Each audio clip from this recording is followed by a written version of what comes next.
ఫిలిప్పీ పత్రిక మనం ఏం మాట్లాడుకుంటున్నామండి? ఇప్పుడు కాదు, ఈ వాక్యంలో మనం ఏ సబ్జెక్ట్లో ఉన్నాం? అన్సంగ్ హీరోస్ అంటే జనాలు కొనియాడని కథానాయకులు, నాయకులు. వాళ్ళు చాలా గొప్ప గొప్ప పనులు చేశారు. వాళ్ళు చేసిన పనులు కొన్ని చాలా చిన్నవి లేదా చాలా షార్ట్, ఒకరోజు లేదా వారం రోజులు చేసిన పని కావచ్చు, కానీ అది చాలా పెద్ద ఇంపాక్ట్. ఒక ఇర్మియాను కాపాడిన దాని నుంచి ఇర్మియా గ్రంథం రావడానికి అలా పెద్ద పెద్ద పనులకి వాళ్ళు కారణం అవడం మనం చూసాం. ఒక ఐగుప్తులో మంత్రస్థానులు కావచ్చు, ఇలా మనం కొంతమందిని గత వారం చూసాం. మళ్ళా ఆ వాక్యంలోకి వెళ్దాం. నాకు ఇంతకన్నా బెస్ట్ రిఫరెన్స్ వేరే అనిపించలేదు. ఏమన్నా దొరుకుతుందేమో వచ్చేవారని నాకు తెలియదు, కానీ నాకైతే ఇదే మళ్ళీ నాకు చదవాలనిపించింది. ఫిలిప్పీ పత్రిక 4వ అధ్యాయం 17వ వచనం, 3వ అధ్యాయం 17వ వచనం. సహోదరులారా, మీరు నన్ను పోలి నడుచుకునుడి, మేము మీకు మాదిరి అయి ఉన్న ప్రకారము మాదిరిగా నడుచుకుని వారిని గురిపెట్టి చూడండి. అంటే ఒరిజినల్ తర్జుమా ప్రకారం చదువుతున్నాను.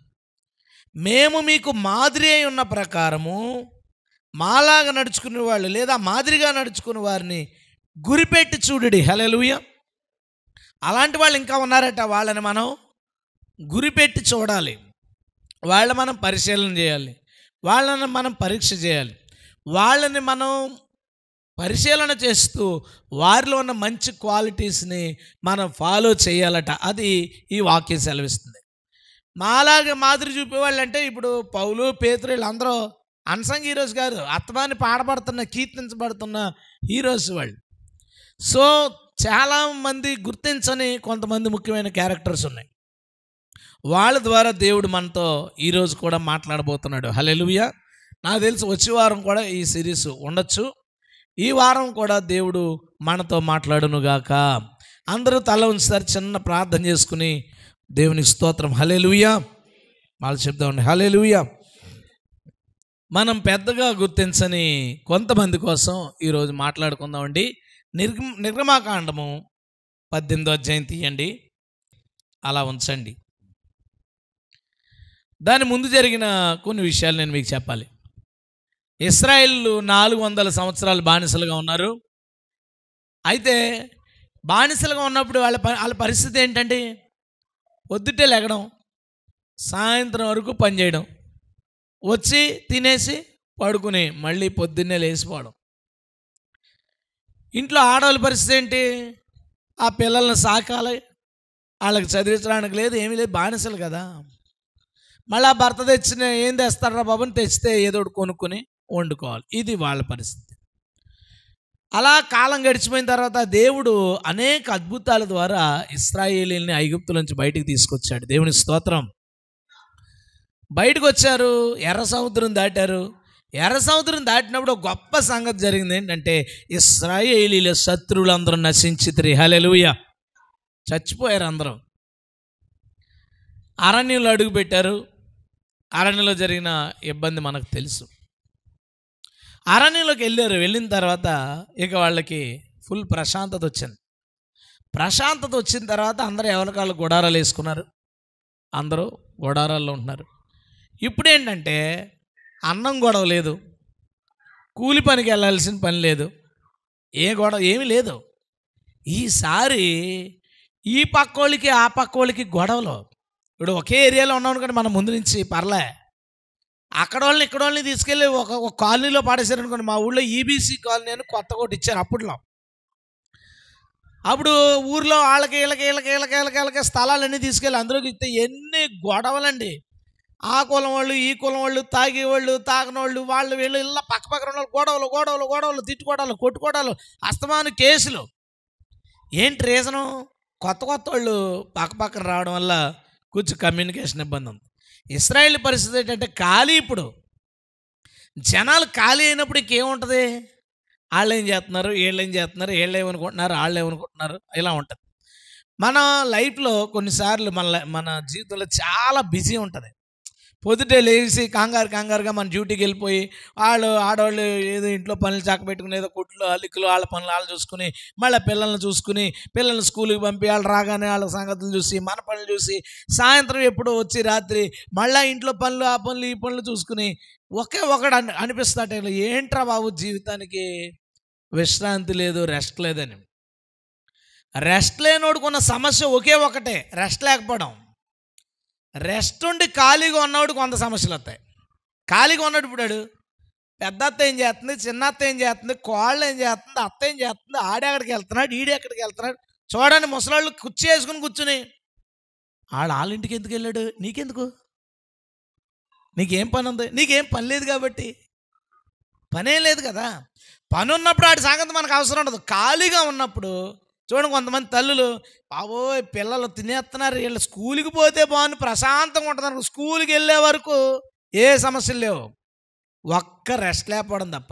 స్కూల్కి వెళ్ళిపోయిన తర్వాత ఖాళీ, వాళ్ళకి ఫోన్ చేసి వీళ్ళకి ఫోన్ చేసి అక్కడ గొడవలు ఇక్కడ గొడవలు అక్కడ, ఈలో పక్క వాళ్ళు అక్క షాపింగ్కి వెళ్తున్నాను వస్తామంటే ఖాళీ కదా, రాకుండా ఏం చేస్తాను. అదే ఇప్పుడు అనుకో పిల్లలతో నేను ఎక్కడికి వస్తాను, అమ్మో నాకు ఖాళీ లేదు, బిజినెస్ బాగా లేదా జాబ్లో మా ఓనర్ ఊరుకోడు. అప్పుడు కేవలం బిజీ మాత్రమే మన సమస్య. ఖాళీ దొరికితే చాలా సమస్యలు వస్తాయి. లైఫ్ని కొంచెం బిజీ చేసుకోండి, ఏం పర్లే. దేవుడికి అందరంత బిజీ వద్దు కానీ కొంత బిజీ చేసుకోండి. లేదంటే ఖాళీగా ఉన్నప్పుడు చాలా రకరకాల ఆలోచనలు, సమస్యలు ఇవన్నీ మన మనసులో పుడతాయి. ఇక్కడ అదే జరిగింది. బానిసత్వం నుంచి బయటకు వచ్చేసారు, శత్రువుల నుంచి సమస్య లేదు. ఏంట్రా పని అంటే ఖాళీ. ఏమైనా అన్నం కావాలంటే పైనుంచి వస్తుంది, నీళ్ళు కావాలంటే రాళ్ళ నుంచి వస్తుంది, ఇంకేముంది పని ఏమీ లేదు. ఏమీ పని లేని ఒక పరిస్థితి ఏర్పడి గొడవలు అయిపోతే ఇప్పుడు ఎవరి దగ్గర వెళ్ళాలి గొడవలు తీర్చుకోవడానికి? వెళ్ళు. మోషే ఇంక ఉన్నాడు, వాడు ఒకడే నాయకుడు. జనాలు 20 లక్షల మంది, 20 లక్షల మంది జనానికి నాయకుడు ఒకడే కూర్చున్నాడు. పొద్దున్నే ఏమన్నా తగులుంటే రండి నేను తీరుతాను అన్నాడు. పొద్దుటి నుంచి రాత్రి దాకా తగులు తీర్చి జనాలు నిలబడి ఎందుకంత గొడవలు వచ్చినాయి? ఖాళీగా ఉన్నారు కదా. సాయంత్రం అయింది, ఇంటికి వచ్చాడు మోషే. ఏమయ్యా తిన్నావా అని కూడా అడగలేదండి, నేను ఎక్కడ తిన్నాను నిన్ను అడగడానికి అంటాడేమో ఇంట్లో. మళ్ళీ మరుసటి రోజుకి మళ్ళీ 10,000 20,000 గొడవలు రెడీగా ఉన్నాయి. 10,000 20,000 గొడవలు ఎన్ని తీర్చాడు. అందరూ నిలబడి ఉంటున్నారు, ఈయన కూర్చుని ఈయన నడుగు లాగేస్తాను, నుంచుని ఆల్కహాల్ లాగేస్తాయి. అలా జరుగుతుందండి రోజులు. అలా రోజులు జరుగుతున్నప్పుడు మోషే వాళ్ళ మామగారు వచ్చారు. ఆ అన్సంగ్ హీరో ఈయనే ఈరోజు. మోషే వాళ్ళ మామయ్య గారు వచ్చారు. ఆయన పేరు ఏంటంటే ఇత్రో. ఆయనకి ఇంకో పేరు ఉంది, రఘుయేల్ అని. మోషే మామగారికి 2 పేర్లు ఉన్నా కానీ మోషేకి 2 మామగారు లేరు. దయచేసి గుర్తించండి. మోషే చాలా మంచాడు, ఒకటే భార్య ఒకటే మామ. ఆ మామకు 2 పేర్లు ఉన్నాయి అంతే, రఘుయేలు ఇత్రో. ఈ ఇత్రో అనే ఆయన మిద్యాన్ ప్రాంతంలో యాజకుడు, దేవుడు ఎరిగిన వాడు. కొంత వచ్చాడు, ఇంట్లో కూర్చున్నాడు, పిల్లలతో ఆడుకున్నాడు. మోసేడు అల్లుడు గారు అంటే అల్లుడు గారు చాలా బిజీగా ఉన్నారు అంది. రాత్రి ఎప్పుడుకో వచ్చాడు, మరుసటి రోజు పోయాడు, మళ్ళీ రాత్రి ఎప్పుడు వచ్చాడు. మోసే మాట్లాడడానికి కుదరట్లేదు, సరే పోదామని పోయాడు. పోతే ఇలా బయటకు వెళ్ళేసరికి విపరీతమైన జనం అయ్యగారు కూర్చేసారు. మోషేకి కూర్చున్నాడు, తీర్పు తీర్చి చీకటైపోయింది. అప్పుడు ఇత్రో మోషేతో మాట అంటాడు, మోషే నువ్వు చేస్తున్న పని మంచిది కాదు. నువ్వు కూర్చుని ఆళ్ళ నుంచుని ఇలాగ రోజంతా జరిగితే, రోజు గొడవలు ఇప్పుకోవడం అయితే నువ్వు ఇంక మిగతా పనులు ఎలా చక్కబెడతావు? అసలు న్యాయం ఎలా తీరుతుంది? నేను ఒక ఐడియా ఇస్తాను నీకు. ఐడియా ఏంటంటే 10 మంది మీద ఒకని నాయకుడిగా పెట్టు.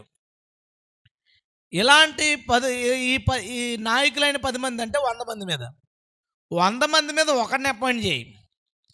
1000 మంది మీద ఇంకొకరిని అపాయింట్ చేయి. 10 మంది మీద ఒకడు, 100 మంది మీద ఇంకో నాయకుడు. అంటే ఈ నాయకుడి కింద ఈ 10 మంది ఉంటారన్నమాట. ఈ 10 మంది కింద 10 పదులు 100 మంది ఉంటారన్నమాట. మళ్ళా 100 మంది మీద నాయకుడు అనేవాడి తల మీద ఇంకొకడు, 1000 మందికి ఒక నాయకుడు. అలాగ నువ్వు ఏర్పాటు చేయి. చిన్న ఏమన్నా ఉంటే డ్రైనేజ్ వాటర్ మా ఇంట్లోకి వచ్చేస్తుంది, మీరు సౌండ్ చేస్తున్నారు, మాకు రాత్రి నిద్ర పట్టలేదు, ఇలాంటివి చిన్నవి ఉంటాయి కదా, ఈ గొడవలన్నీ అలా సెటిల్ చేసుకుంటాం. పెద్ద సమస్యలు, మర్డర్ కేసులు లాంటివి ఏమైనా ఉంటాయి, అప్పుడు దాకా ఏంటి, మేక పట్టిపోయాడు కేసు మోసే దగ్గరికే, మర్డర్ చేసిన కేసు మోసే దగ్గరికి ఎలా తేలుతుందండి? అవదు.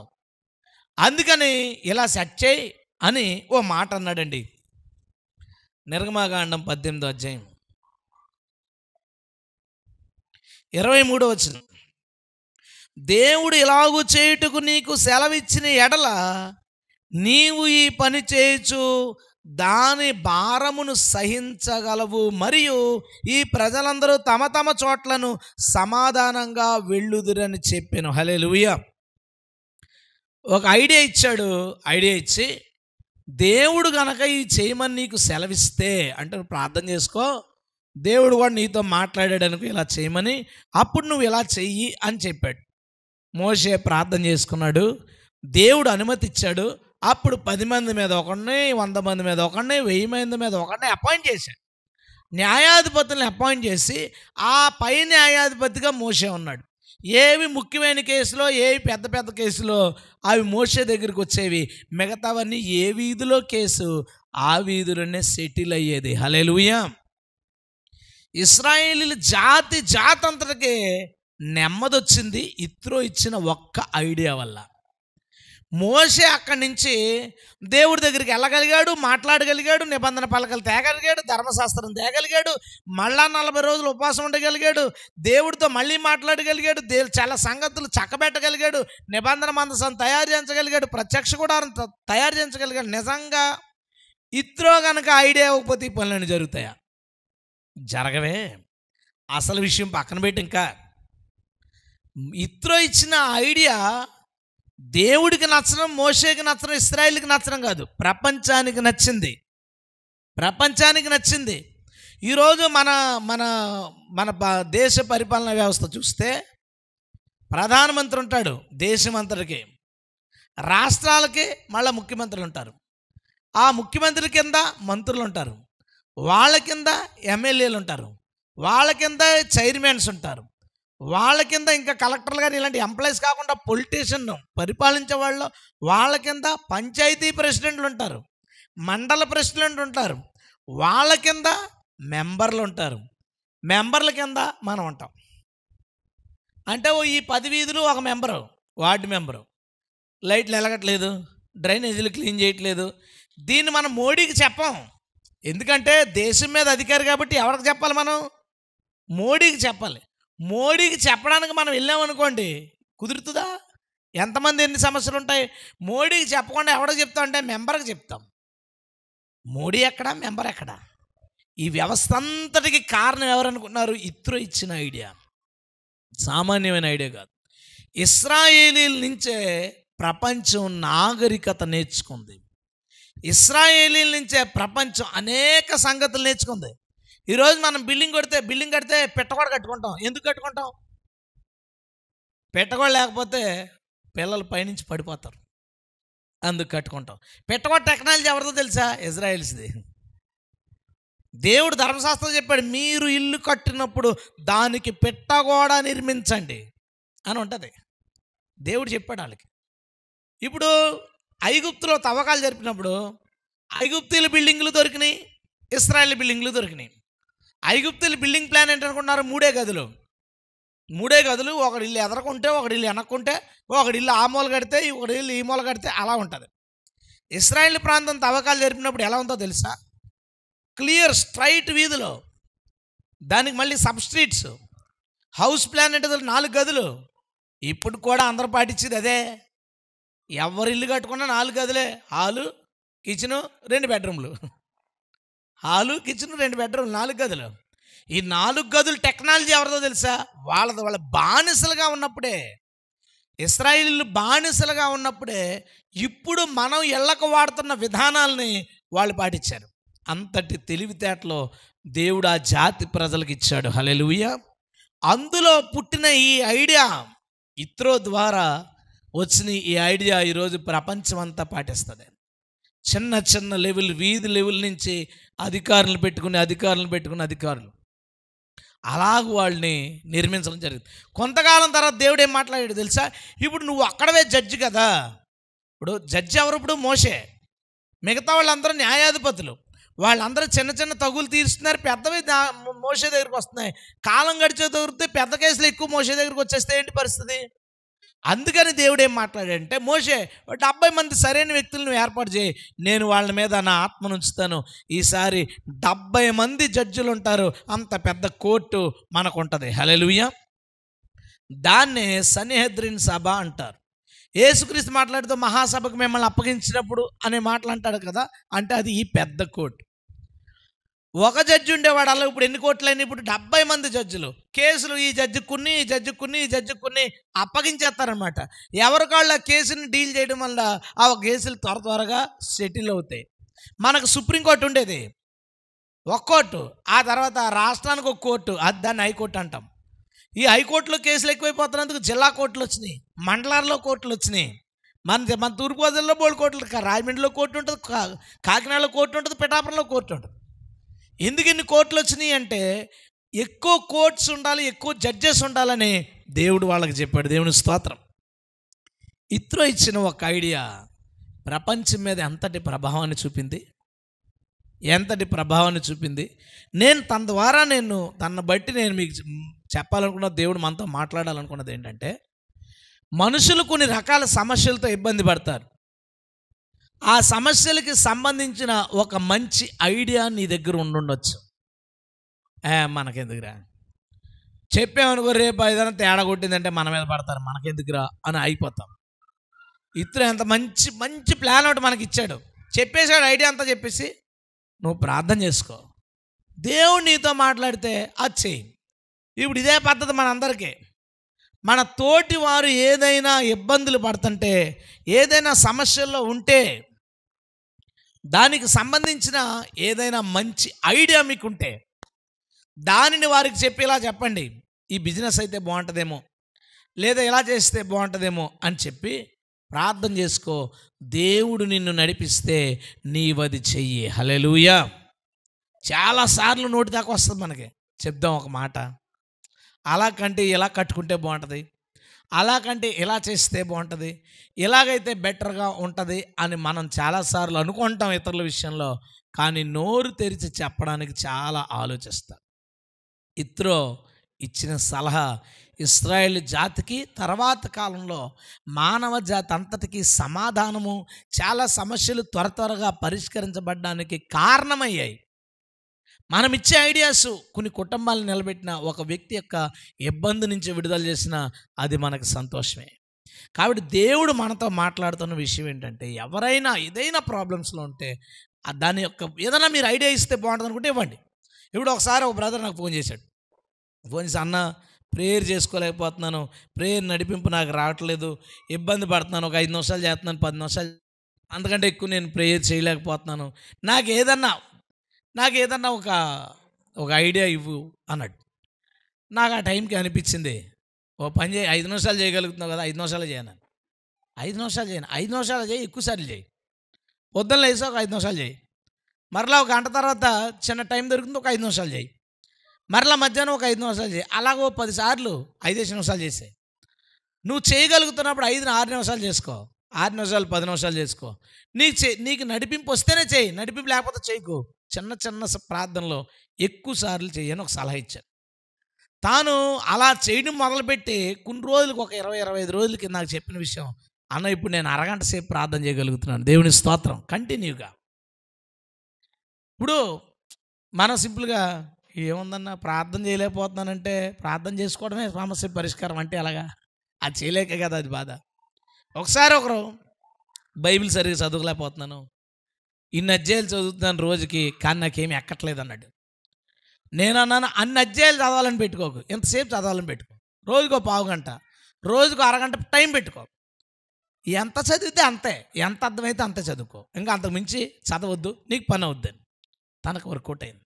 ఇంకొకరు అన్నారు, అన్న నేను 3 సార్లు 4 సార్లు బైబిల్ చదివేస్తున్నాను, కానీ నాకు దేని గురించి అవగాహన రావట్లేదు అని మనవాళ్ళు అడిగిన వాళ్ళే. నాకు ఎవరు ఫోన్ చేసి అడిగేస్తారు, మనవాళ్ళే అడిగితే నేను ఇచ్చిన సలహా ఏంటంటే, నేను ఎలా చదివానో అది చెప్పాను. నేను బైబిల్ చదివినప్పుడు సబ్జెక్ట్ వైజ్గా చదివాను, సబ్జెక్టులు రాసుకున్నాను. యేసుక్రీస్తు, యెహోవా, ధర్మశాస్త్రం, పరిశుద్ధాత్మ, ఇలాగా ఇలాగ కొన్ని టాపిక్స్ రాసుకున్నాను, ప్రార్థనని ఇలా కొన్ని టాపిక్స్ రాసుకున్నాను. ఈ టాపిక్ కోసం ఎక్కడెక్కడ బైబిల్లో ఉందో అప్పుడు వ్యాఖ్యానం, ఇది ఏంటది, ప్రాముఖ్య పదపట్టికనో ఒకటి ఉండేది. దాని ద్వారా ఒక అక్షరం మీద ఉన్న రిఫరెన్స్లన్నీ మనకు దొరికేవన్నమాట. ఆ పుస్తకాన్ని దగ్గర పెట్టుకుని ఆ వచనాలు ఎక్కడ ఉన్నాయో వాటన్నిటిని ఒక చోట రాసుకుని, ఈ సబ్జెక్టుకి సంబంధించిన వచనాలు ఎక్కడ ఉన్నాయో అన్నీ ఒక చోట రాసుకుని బైబిల్ ఓపెన్ చేసి ఆ రిఫరెన్స్లు అన్నీ చదువుకుంటా దాని నుంచి ఒక సబ్జెక్ట్ తయారు చేసుకున్నాను. దానివల్ల నేను ఒక్కసారి బైబిల్ చదివినప్పుడే నాకు కొంత అవగాహన వచ్చింది.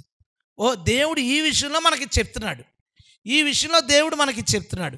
ఆ వచనాలు ఆది కాడి నుంచి ప్రకటన గ్రంథం వరకు దేవుడు ఒక విషయాన్ని ఎలా మారుస్తూ వచ్చాడో, కాలానుగుణంగా పద్ధతుల ప్రకారం నిబంధన ప్రకారం ఒకటి ఎలా మారుతూ వచ్చిందో ఆ వచనాలన్నీ చూసినప్పుడు నాకు అర్థం అవడానికి అవకాశం దొరికింది. దేవుడు నాకు ఆ సలహా ఇచ్చాడు, ఎలాగ అర్థం అవడానికి ఎలా ప్రభు అంటే నాకు దేవుడు ఈ ఐడియా ఇచ్చాడు, నాకు ప్రేరేపణ వచ్చి నేను అలా చదివాను. నేను ఐడియా చాలామందికి ఇచ్చాను, అది నేను ఐడియా ఇచ్చిన వాళ్ళలో చాలామందికి అది పనిచేసింది. దేవుని స్తోత్రం.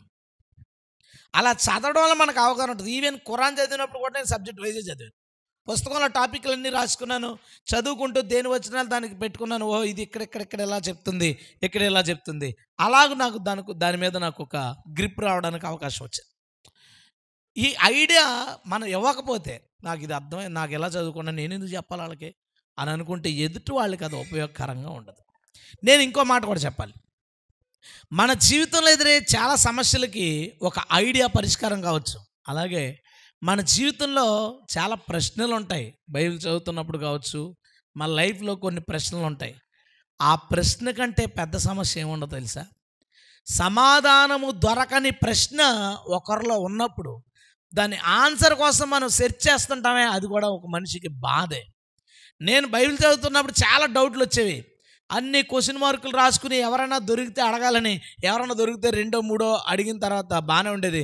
నాలుగోది అడిగేసరికి వాళ్ళు సమాధానం చెప్పేవారు కాదు. ఏమైనా నువ్వు ప్రశ్నలు కానీ తింటావు, ఇన్ని ప్రశ్నలు అడుగుతున్నావు ఏంటి అనేవారు. ఒకసారి ఒక ఆయన ఒక మీటింగ్లో పెద్ద ఆయన నన్ను సాక్ష్యానికి పిలిచారు. ఆ చర్చిలో ఆయన వాక్యానికి పిలిచారు. నేను సాక్ష్యం చెప్పేసాను. నేను బిలీవర్గా ఉన్నప్పుడు నాకు ఛాన్స్ దొరికిన చోటకి నేను వెళ్ళి సాక్ష్యం చెప్పేవాడిని. సాక్ష్యం చెప్పేసాను. అయిపోయిన తర్వాత పాస్టర్ గారు నేను అడిగాను, పాస్టర్ గారు ఆ వాక్యం అయిపోయిన తర్వాత పాస్టర్ గారితో మాట్లాడే అవకాశం, ఆ స్పీకర్తో మాట్లాడే అవకాశం ఇవ్వండి. వెళ్ళాను, మాట్లాడండి, భోజనం చేసేటప్పుడు మాట్లాడండి అన్నారు. వెళ్ళాను, కూర్చున్నాను, మొదలెట్టాను ప్రశ్నలు. లిస్ట్ ఎక్కడ ఉంటుంది, లిస్ట్ బ్రెయిన్లో. ఓ ప్రశ్న అడిగాను, తింటా చూసి మంచి ప్రశ్న అడిగావు అని ఆన్సర్ చెప్పాడు. ఇంకో ముద్ద పెట్టుకోకుండా ఇంకో ప్రశ్న అడిగాను, ఎందుకంటే అంత స్టాక్ ఉంది లోపల. ఓ మూడింటికి చెప్పాడు సమాధానం. నాలుగో ప్రశ్న అడిగిన నేను ఏమన్నారంటే, సందేహంతో అడుగువాడికి ఏమీ దొరకదని బైబిల్ చెప్తుంది, నువ్వు ఇన్ని డౌట్లు పెట్టుకుంటే నీకు ఏమీ దొరకదన్నాడు ఆయన. ఈ చెవిలో ఆయన ఎలా అన్నాడు, కానీ ఈ చెవిలో నాకు గుర్తొచ్చే వాక్యం ఏంటంటే యోధా పత్రికలో రాయబడి ఉంటుంది, సందేహపడు వారి మీద కనికరపడుడి. హల్లెలూయా. సందేహంతో అడుగువాడికి ఏమీ దొరకదన్నది ఎక్కడ? యాకోబు పత్రికలో. నువ్వు ప్రార్థన చేసినప్పుడు డౌట్గా అడిగితే నీకు సమాధానం దొరకదు. దాన్ని తీసుకొచ్చి ఆయన మనకి బైబిల్ చదువుతున్నప్పుడు వచ్చే సందేహాలకి కలిపి చెప్పాడు. నేను ఆయన మరలా అడగడానికి లేదు, వచ్చేసాను. ఇంటికి పోయిన ఈసారి ప్రభా నిన్నే అడుగుతాను. ఇంకా ప్రభువుని అడగడం మొదలుపెట్టాను. బహుశా ఒక 50,000 30,000 ప్రశ్నలకి ప్రభు నాకు సమాధానం చెప్పుంటాడు. దేవుని స్తోత్రం. వేలల్లోనే ఉంటాయి, మళ్ళీ అందులో డౌట్ లేదు. ఇంకొక 5-6 ఉన్నాయి, వాటి కోసం వెయిట్ చేస్తున్నాను, దొరుకుతాయి నాకు. దేవుని స్తోత్రం. నేను క్వశ్చన్ అవర్స్ ఎక్కడికైనా మీటింగ్కి వెళ్ళినప్పుడు ఓ 2 సెషన్లు మాట్లాడాలి, 3 సెషన్లు మాట్లాడాలి అన్నప్పుడు 3 సెషన్లు అయితే నేను అడుగుతాను, ఒక సెషన్ క్వశ్చన్ అవర్ పెట్టండి అని. ఎందుకంటే పెట్టండి అలాగా. ఎందుకు పెట్టమని అంటే నాలాంటి ఎవడో ఉంటాడు అందులో ఒకడు. సమాధానం కోసం వెతికి ఆ సమాధానం చెప్పేవాళ్ళు లేక. నిజానికి క్వశ్చన్ అవర్ ఏంటంటే అది కత్తి మీద సాము లాంటిది. నేను దానికి సరిగా ఆన్సర్ చేయలేకపోతే అప్పటి వరకు ప్రసంగం చేసినప్పుడు లేదా ప్రశ్నించిన ప్రశ్నలకు సమాధానం చెప్పినప్పుడు నాకు మీద వాళ్ళకు ఒక అభిప్రాయం ఉంటుంది, ఇతను చెప్పింది మనం నమ్మచ్చు, ఈయనకి తెలుసు, బైబిల్ మీద కొంత అవగాహన ఉంది అనుకునేది ఏదైతే ఉందో ఒక్క దెబ్బకి పోతుంది అదంతా. క్వశ్చన్ అవర్ నిలబడడం అంటే అది మనల్ని మనం రిస్క్లో పెట్టుకోవడం. నేను అడిగి మరీ ఎందుకు పెట్టించుకుంటానంటే మనకి ఏ పెద్ద అన్నీ తెలుసని కాదు, అక్కడ ఉన్న వాళ్ళు ఎవరో ఇబ్బంది పడుతున్నారు, వాళ్ళకి ఏవో సమస్యలు ఉన్నాయి. ఆ సమస్యల్ని వాళ్ళు చెప్పుకోవడానికి వాళ్ళ పాస్టర్ గారు అంతా ఫ్రీడమ్ ఇచ్చి ఉండకపోవచ్చు. ఫ్రీడమ్ ఇచ్చినా అడిగినప్పుడు దానికి తగిన సమాధానాలకు రాకపోయి ఉండొచ్చు. దానివల్ల వాళ్ళు మదన పడుతుండొచ్చు. ఎందుకంటే నేను ఒకసారి ఒక బ్రదర్ చెప్పిన మాట విన్నాను. విశ్వాసి ఏమన్నాడంటే, అన్న బైబిల్లో నాకు డౌట్లు వస్తున్నాయి, ఏం చేయాలంటే నేను అన్నాను క్వశ్చన్ మార్కులు పెట్టుకో, ఎవరన్నా దొరికినప్పుడు అడుగు, నేనన్నా చెప్తాను ఎవరన్నా చెప్తారండి. తనేమన్నాడు తెలుసా, ఎక్కడ డౌట్ వస్తే అక్కడ ఆగిపోతున్నాను, పక్క వచ్చిన కూడా చదవలేకపోతున్నాను అన్నాడు. అంటే కొన్ని ప్రశ్నలకు సమాధానం దొరకనప్పుడు కనీసం బైబిల్ కూడా చదవలేము, సమాధానాలు దొరకనప్పుడు ప్రార్థన చేయలేము, కొన్ని ప్రశ్నలకు సమాధానం దొరకనప్పుడు విశ్వాసంలో ముందుకెళ్ళలేక డైలమాలో పడిపోతాం.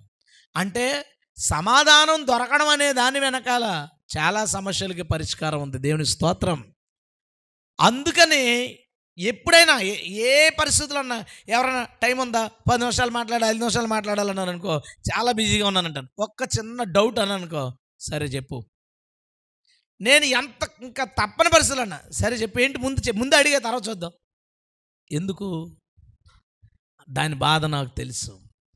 ప్రశ్నకి సమాధానం దొరకకపోతే మన ఆధ్యాత్మిక జీవితంలో మనం ఎదగకుండా ఎలా ఆగిపోతామో నాకు తెలుసు.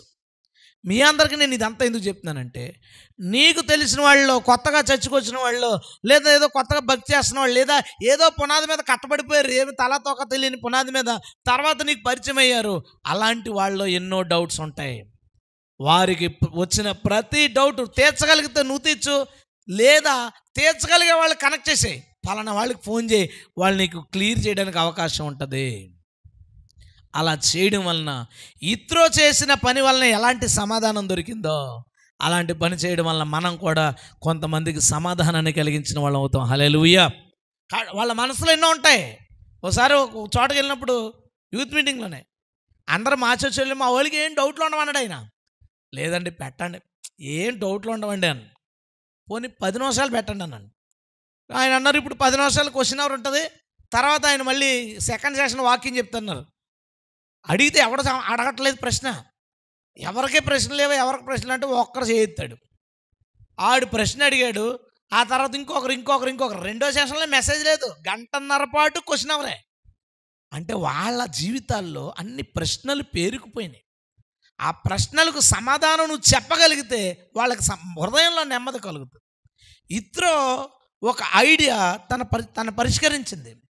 నువ్వు చెప్పిన ఒక సమాధానం అతని సమస్యను పరిష్కరిస్తుంది. హల్లెలూయా. కాబట్టి మీకు సాధ్యమైనంత కొత్త వాళ్ళు ఎవరైనా వచ్చినప్పుడు, వాళ్ళు వచ్చిపోతున్నప్పుడు సింపుల్గా వదిలేకుండా వాళ్ళతో మాట్లాడుతూ, అర్థమవుతుందా వాక్యం, మీకు అర్థమవుతుంది, ఏమన్నా డౌట్స్ ఉన్నాయా నన్ను అడగండి, మీకు ఏమన్నా మీ ఇంటి దగ్గర ప్రార్థన చేసుకునేటప్పుడు ఏమన్నా, వాళ్ళకి ఏం తెలియదు, ప్రార్థన చేయడం కూడా తెలియదు వాళ్ళకి.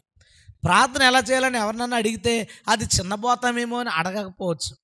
4 మాటలు ప్రార్థన అంటే ఏం లేదు, జస్ట్ మాట్లాడమే, దేవుడితో మాట్లాడడం, ఒక చిన్నది, చాలా సింపుల్గా. మన లైఫ్లో చాలాసార్లు చాలా ప్రశ్నలు మనల్ని, ఆ ప్రశ్న మన దారి తప్పించేస్తాయి. అక్షయ్ నేను మొన్న వెళ్తున్నాం, కారులో స్పీడ్గా వెళ్తాం, ఒకరు ప్రేయర్ చేయాలి, వాళ్ళకి అర్జెంటే నాకు అర్జెంటే, డ్రైవింగ్లో ఆపే అంత ఖాళీ అవకాశం లేదు. డ్రైవ్ చేస్తున్నాను, మామూలుగా డ్రైవ్ చేస్తా ప్రార్థన చేశాను, అయిపోయింది. వీడికో డౌట్ వచ్చింది, ఏంటి ఇలా చూస్తా కూడా చేయొచ్చా అని. బైబిల్లో మాట ఉంటుంది, ఏమన్నా తెలుసా, ఆయన లాజరు సమాధి వద్దకు వెళ్ళాను, సమాధి దగ్గరికి వెళ్ళిన తర్వాత అక్కడ వాళ్ళందరూ చూసి ఏడ్చి ఆయన కన్నులెత్తి ఇలాగూ ప్రార్థన చేశాను. హల్లెలూయా. ఎలా చేశాడు? కన్నులెత్తి అని చేశాడు. చేయొచ్చు.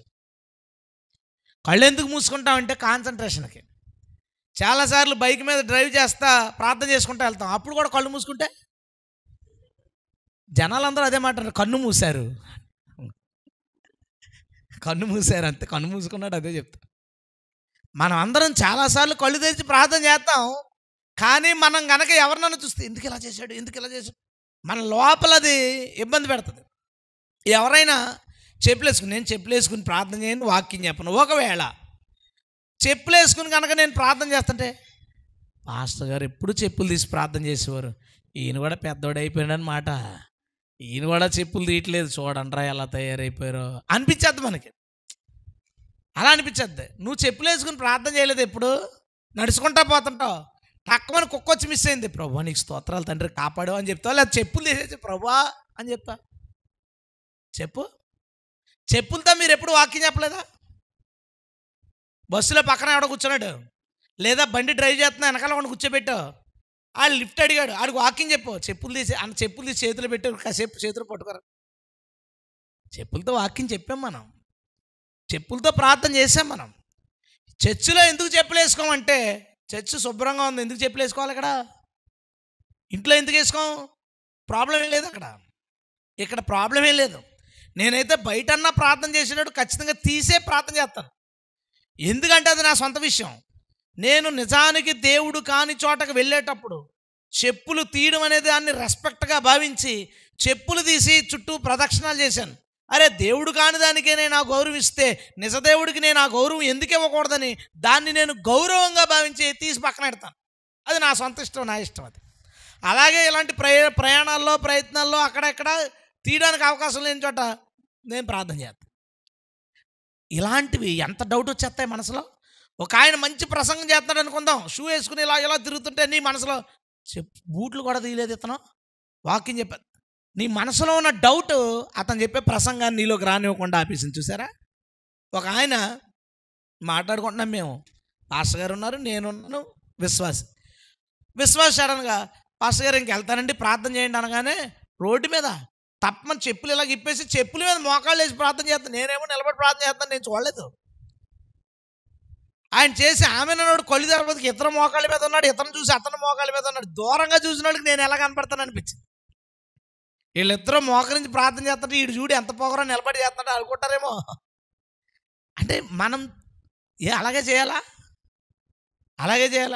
రాత్రి వేళ నేను మంచం మీద పరుండి నేను ధ్యానం చేసుకుంటుండగా అన్నాడా లేదా దావీదు? అన్నాడా? సొలొమోను నిలిచి చేతులెత్తి ప్రార్థన చేసాను, ఉందా లేదా? యేసుక్రీస్తు కూర్చుని ఏంటి గెత్సెమనే తోటలో కూర్చుని ప్రార్థన చేశాడా లేదా? చేశాడు. కూర్చుని చేయొచ్చు, నిలబడి చేయొచ్చు, మోకరిని చేయొచ్చు, పడుకుని చేయొచ్చు అని బైబిల్లో ఉంది. కానీ ఒక వ్యక్తి అలా చేయడం వల్ల ఏమవుతుందంటే అక్కడి నుంచి నీ ఎదుట ఎవరు ప్రార్థన చేస్తాను, నిలబడి నేను కనుక ప్రార్థన చేస్తుంటే ఈయన నిలబడి చేస్తున్నాడు కాబట్టి దేవుడు ఎండో ఫలించదన్నమాట అనిపించేది. మనకు వచ్చే డౌట్లు ప్రార్థనలో ఏకీవించకుండా, వాక్యాన్ని విననివ్వకుండా, వాక్యం మనలో రాకుండా ఆపగలవు. అది నేను చెప్తున్నాను. ఆ సందేహం అనేది మనిషిని దేవుడికి దూరం చేయగలదు. కాబట్టి ఆ సందేహాలు తీర్చే అవకాశం నీకు ఎప్పుడు దొరికినా తోటి విశ్వాస విషయంలో అది నువ్వు భాగ్యమనించు, బాధ్యత నించు. ఖచ్చితంగా సందేహాన్ని తీర్చే ఆ భారం దేవుడు మన మీద ఉంచాడు. దేవుని స్తోత్రం. ఇత్రో ఎవరు గుర్తించని ఒక అద్భుతమైన హీరో, ఒక మంచి సలహా ఇవ్వగలిగిన వాడు, సమస్యకు ఒక చక్కని పరిష్కారం చెప్పాడు. ప్రపంచం ఇప్పుడు దాన్ని అనుసరిస్తుంది. దేవుని స్తోత్రం. హల్లెలూయా. అపోస్తుల కార్యాలు నెంబర్ 2 రెండవ దగ్గరికి వచ్చేద్దాం. అపోస్తుల కార్యాలు 9వ అధ్యాయం అలా తీసి అక్కడ పెట్టండి. అక్కడ జరిగిన ఒక సందర్భం కోసం నేను మీకు చెప్తాను. అపోస్తులైన పౌలు మారు మనసు పొందకముందు అతని గురించి బైబిల్లో సౌలు అని రాయబడింది. కారణం ఏంటంటే యెరూషలేములో ఉండేవాడు. యెరూషలేములో హిబ్రూ భాష ప్రకారం అతని పేరు సౌలు. గ్రీకు దేశస్తులు సాతో పలికేదాన్ని ప్లేస్లో ఏదో ఒక అక్షరాన్ని రీప్లేస్ చేస్తారు. అలాగే తన పేరు పౌలు అంటారు. గ్రీకు మాట్లాడే ప్లేసుల్లో పౌలు అంటారన్నమాట. అది ఆ పౌలు ఎందుకయిందంటే పౌలు ఒకడే. యెరూషలేములో ఇశ్రాయేలు పిలిచేటప్పుడు అతను అలా పిలుస్తారనమాట. యేసుక్రీస్తుని కూడా అంతే. యేసుక్రీస్తుని యెరూషలేములో ఇశ్రాయేల్ మధ్యన యెషువా అని పిలుస్తారు. ఆయన కనుక ఇతర ప్రాంతాలకు వెళ్తే ఈసోస్ అని పిలుస్తారనమాట. వాళ్ళ భాష ప్రకారం, వాళ్ళ గ్రామర్ ప్రకారం అలా పిలుస్తారు. అలాగా ఈ సౌల్ని పౌలుగా, ఎందుకంటే గ్రీకు ప్రాంతాల్లో పనిచేశాడు కాబట్టి పౌలనే అయిపోయింది. గ్రీకులోనే కొత్త నిబంధన రాయబడింది కాబట్టి అతని పేరు పౌలాస్ అనే ఉంటుంది. కొత్త నిబంధన అంతా పౌలాస్ అని ఉంటుంది. ఆ ఎస్ అనే శబ్దం మగోడికి గుర్తు. మన తెలుగులో మగోడికి గుర్తుకి అక్షరం ఏం పెట్టం కాబట్టి ఎస్ కట్ చేసి పౌలని మనం తర్జుమా చేసుకున్నాం. ఇది వెరీ సింపుల్ థింగ్. అయితే ఎందుకంటే నేను పౌలనే మాట్లాడదామని, సౌలని మాట్లాడితే మళ్ళీ పాతోడు గుర్తు వస్తాడు, మనకు వద్దు. ఈ పౌలు అనేవాడు ఈయన ఎవరంటే 70 మంది జడ్జిలు ఉన్నారు కదా. మోషే టైంలో దేవుడు చెప్పిన 70 మంది జడ్జిలు సన్హెద్రిన్ సభ ఉంది కదా. ఆ 70 మంది జడ్జెస్లో ఒకడు ఇతను వన్ ఆఫ్ ద జడ్జ్ అనమాట. అయితే అతను ఎక్కడో కోర్టులో ఆ పనులు ఈ పనులు చూసుకున్నాడు. ఇక్కడ జరుగుతున్న సువార్త ఏమి మనోడికి తెలీదు. సడన్గా కోర్టులోకి ఒక కేసు వచ్చింది. ఆ కేసు ఎవరిదంటే స్టెఫన్ది. స్టెఫన్ అనేవాడు ఎదిరిస్తున్నాడు, ఒక కొత్త దేవుణ్ణి ప్రకటిస్తున్నారు, ఈ మన మతాచారాలని పాటించొద్దని చెప్తున్నారు వీళ్ళు, ఏదో కొత్తది విశ్వాసాన్ని ప్రకటిస్తున్నారు, దానివల్ల రాజ్యంలో గలిబిలిగా ఉందని కేసు పడింది అతని మీద. ఆ కేసుని 70 మందిలో ఒకరికొకరికి పంచేస్తారు కదా, అలా ఆ కేసు పౌలుకి వచ్చింది. ఆ కేసుని ఎవరు డీల్ చేయాలంటే పౌలు డీల్ చేయాలి. కాబట్టి ఆ కోర్టులో నుంచి ఉన్నారు, నేరాలు మోపారు. మనోడు ఎక్కడా తగ్గలేదు, తెలుసు కదా, 2 అధ్యాయాలు ప్రసంగం చేశాడు. ఆ ప్రసంగంలో చివరి ఇంకా దారుణమైన ఘోరమైన మాటలు మాట్లాడేసరికి అందరికీ ఒళ్ళు మండిపోయింది. తీర్పు తీర్చాలి. ఇప్పుడు రాళ్లతో కొట్టి చంపాలి అనే తీర్పు తీర్చినోడు పౌలే. స్టెఫను రాళ్లతో కొట్టబడుతుండగా పౌలను వాడు దానికి సమ్మతించాను, అంటే రాశాడు, ఇతనికి జడ్జిమెంట్ ఇచ్చాం, రాళ్లతో కొట్టి చంపేయాలి. భయంకరమైన పనిష్మెంట్. రాళ్లతో కొట్టి చంపడం అంటే కొట్టగానే చచ్చిపోతారా? ఊరంటే 2 నిమిషాలు 3 నిమిషాలు, తల కట్ చేస్తే ఒక 1/2 నిమిషం. రాళ్లతో కొట్టి చంపాలంటే గంట సేపు అయినా మనిషి వేదన అనుభవిస్తా. అంత భయంకరమైన పనిష్మెంట్ రాసేసి ఇప్పుడు ఎంక్వైరీ చేశాడు. ఏంటి అసలు ఈ సమస్య? ఎంక్వైరీ చేస్తే ఇది చిన్న సమస్య కాదురా బాబు, నువ్వు పట్టుకున్నవాడి కంటే పైన ఇంకా చాలామంది ఉన్నారు, అపోస్తులు అనే బ్యాచ్ ఉంది, శిష్యుడు ఇతను అంతే. ఇదంతా చాలా దారుణంగా ఉంది. ఇక గిర్మశాస్త్రాలు లేవు. శనివారం చర్చిలు మానేసి ఆదివారాలు రోజు చర్చిలో కలుసుకుని ఆరాధన, ప్రార్థన, బాప్తిస్మాలు, ఇది మొత్తం మారిపోయింది. మన యోధా మతం చాలా భయంకరమైన పరిస్థితికి వచ్చిందనే విషయం అర్థమై ఈసారి కొంతమంది టీంని ఏర్పాటు చేసుకుని ఎక్కడ ఆరాధన జరుగుతుంటే అక్కడ జుట్లు అట్టుకుని జనాలు లాగేసి కొట్టేసి, అవసరమైతే చేతులు కాళ్ళు ఎరగొట్టి ఇంకా కోపం వస్తే చంపేసే అంత పని చేశాడు. అంటే ప్రస్తుతం ఉన్న ఆర్ఎస్ఎస్ వాళ్ళకంటే ఎంతో ప్రమాదకరమైన మతోన్మాది పౌలు. ఇక విధ్వంసం చేస్తున్నాడు యెరూషలేము చుట్టుపక్కల ప్రాంతాల్లో. ఈ వార్త మొత్తం అన్ని చోట్లకి పాకేసింది. క్రైస్తవులు ఉన్న ప్రతి ప్రాంతానికి వెళ్ళిపోయి పౌలు అనేవాడు ఒకడు ఉన్నాడట, చాలా భయంకరంగా చంపేస్తున్నాడట అని అందరూ ప్రార్థనలు మొదలుపెట్టారు. ప్రభా తప్పించు. కొంతమంది మళ్ళాటోళ్ళు ఏంటి, ప్రభా ఏ యాక్సిడెంట్లోనే చచ్చిపోయేలాగా పౌలుని చంపే ప్రభా. ఇప్పుడు ఒకడు 10 మంది 10 చర్చిలు పడగొట్టేసి 2 పాస్టర్లను చంపేసాడంటే మన ప్రాంతం దేవుడు కొట్టాలరా అని, కొడితే లెక్కకూడదురా అనుకుంటాం. అలా కూడా ప్రార్థన చేసి ఉంటారు అప్పుడు వాళ్ళు. అయితే ఒక వార్త అందింది తనకి. దమస్క్ అనే ప్రాంతం సిరియాలో. ఆ దమస్క్ అనే ప్రాంతంలో చాలామంది క్రైస్తవులు ఉన్నారు, వాళ్ళు చాలా చేస్తున్నారు అనే వార్త అందింది. యెరూషలేముకి దమస్క్ ఎంత దూరమో తెలుసా? సుమారు 300 కిలోమీటర్లు. ఇప్పుడు కారు కాబట్టి 300 కిలోమీటర్లు అంటే నైట్ కొట్టేస్తాం, ఓ 3 గంటలు 4 గంటలు. అప్పుడు గుర్రాల మీద గాడిదల మీద వెళ్ళాలి. 4 రోజులు 5 రోజులు ప్రయాణం. పౌలు రాళ్లే అనుకుని ఉంటారు అక్కడ వాళ్ళు. వార్త అందిన తర్వాత కోర్టులో అప్లికేషన్ పెట్టాడు, నేను దమస్క్ వెళ్ళడానికి, అక్కడ ఉన్న క్రైస్తవుల్ని బంధించడానికి, వ్యతిరేకతలు వస్తే కొట్టడానికి, చంపడానికి నాకు అనుమతి కావాలి. ఆ సెనేహద్రిన్ అతనికి పర్మిషన్ ఇచ్చింది, ప్రింటేజ్ ఇచ్చింది. Permission granted. ఎవరిని చంపుకుంటే అని చంపుకో. జనరల్గా గవర్నమెంట్ షూట్ అట్ సైట్ అని ఒకటి ఉంటుంది, కనబడితే కాల్చేయండి అని. అలాంటి ఆర్డర్స్ అతని చేతిలో పడ్డాయి. చేతిలో పెడితే యెరూషలేము నుంచి బయలుదేరాడు. దమస్క్ దగ్గరకు వచ్చేసాడు. దమస్క్ దగ్గరకు వచ్చినప్పుడు అకస్మాత్తుగా ఆకాశం నుంచి తెల్లని వెలుగు అతనిని కమ్ముకొనెను. హల్లెలూయా. యెరూషలేము దాటిన వెంటనే రావచ్చు కదా వెలుగు.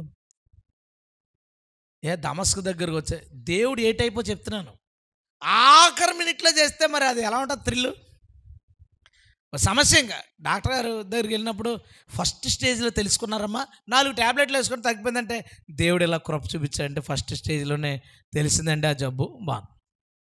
అదే డాక్టరు పని అవదమ్మా, వారం రోజుల్లో చచ్చిపోతావు, ఏం పని అవదు. మోకాళ్ళు వేసి ప్రభా దేవుడు అద్భుతం చేశాడు. సాక్ష్యం ఎలా చెప్తావు? ఏడ్చి చర్చ్ అంతా మోగిపోయేలాగా మొదటి నుంచి డాక్టర్ గారు కుర్చీలో ఎలా కూర్చున్నారు, ఏ యాంగిల్లో కూర్చున్నారు, ఏం మాట్లాడారు అక్కడి నుంచి మొత్తం జరిగినంతా చెప్పి, దాంతో ఆపేయకుండా చర్చికో స్వీట్ వస్తుంది, ఇంటి దగ్గర ఒక కృతజ్ఞత కూటం వస్తుంది, అక్కడ సువార్త జరుగుతుంది. ఆఖరి క్షణంలో జరిగితే అదే మిరాకిల్. ఇంతకే ఇది బతికించడమే, అది బతికించడమే. కానీ ఆఖరి నిమిషంలో జరిగినప్పుడు దానికి ఒక వెయిట్ ఉంటుంది. ఇక దమస్కు వచ్చేస్తున్నాడు వార్త వెళ్ళిపోద్ది కదా ఊర్లోకి. వచ్చేసాడు రోయ్ అనుకున్నారు వాళ్ళు. రాలా, కింద పడ్డాడు. దేవుని స్తోత్రం. దేవుడు మాట్లాడాడు అతనితో, నేను నీ హింసిస్తున్న యేసును, నువ్వు వెళ్ళు, దమస్కుకి వెళ్ళు, అక్కడ ఏం చేయాలో నేను చెప్తాను అని పంపించాడు. వెళ్ళిపోయాడు. కళ్ళు పోయినాయి కదా, కింద పడి కళ్ళు తెస్తే కళ్ళు లేవిగా. కళ్ళు పోయినాయి. ఒకడు పట్టుకున్నాడు జాగ్రత్తగా. ఎక్కడికి వెళ్ళాలంటే దమస్కే పోనీ, దగ్గరికి వచ్చాం కదా. జాగ్రత్తగా నడిపించి అక్కడ యోధా అనే ఒకడింట్లో ప్లేస్, ఎందుకంటే యోధా అనేవాడు ఎందుకు ఇచ్చాడు మరి, ఇశ్రాయేలు ఆడే మతోన్మాదో, ఈ మతోన్మాదికి అవకాశం ఇచ్చాడు ప్లేసు. ఇంట్లో పెట్టారు శుభ్రంగా. ఈసారి కళ్ళు లేవు కదా, ప్రార్థన చేస్తుంటే ఏం గుర్తొస్తాయి? మెస్సయ్యకు సంబంధించిన వచనాలు, ధర్మశాస్త్రం ఏమి రాయబడింది, ఇవన్నీ దేవుడు చెప్తా ఉంటాడు. చేసిన తప్పులు, పాపాలు, హింసలు.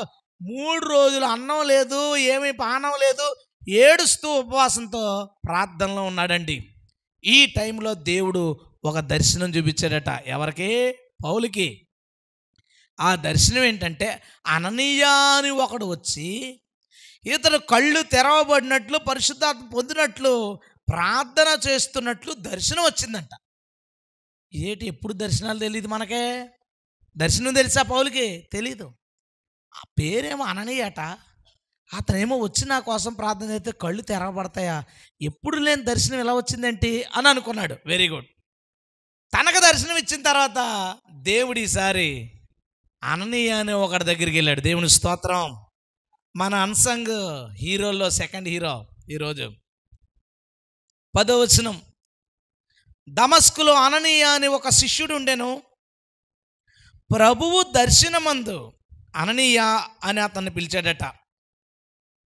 అతను అనేసాడు గబుక్కొని, తొందరపాటులో ఆ మాట అన్నాడు, ప్రభువా నేనున్నాను, ఏం కావాలి చెప్పు అన్నాడు. అందుకు ప్రభు, నీవు లేచి తిన్నని దనబడిన, అంటే వంకర ఉండమేమో మరి వీధికి, మనకు తెలీదు, తిన్నని దనబడిన వీధికి వెళ్ళి యోధా అనువాని ఇంట తార్సువాడైన సౌలు అనువాని కొరకు విచారించు. ఇదిగో అతడు ప్రార్థన చేయుచున్నాడు. అతడు అననీయ అను ఒక మనుషుడు లోపలికి వచ్చి తాను దృష్టి పొందినట్లు తల మీద చేతులుంచుట చూచి ఉన్నాడని చెప్పెను. అందుకు అననీయ అన్నాడు, ప్రభువా ఈ మనుషుడు యెరూషలేములో నీ పరిశుద్ధులకు ఎంతో కీడు చేసి ఉన్నాడు.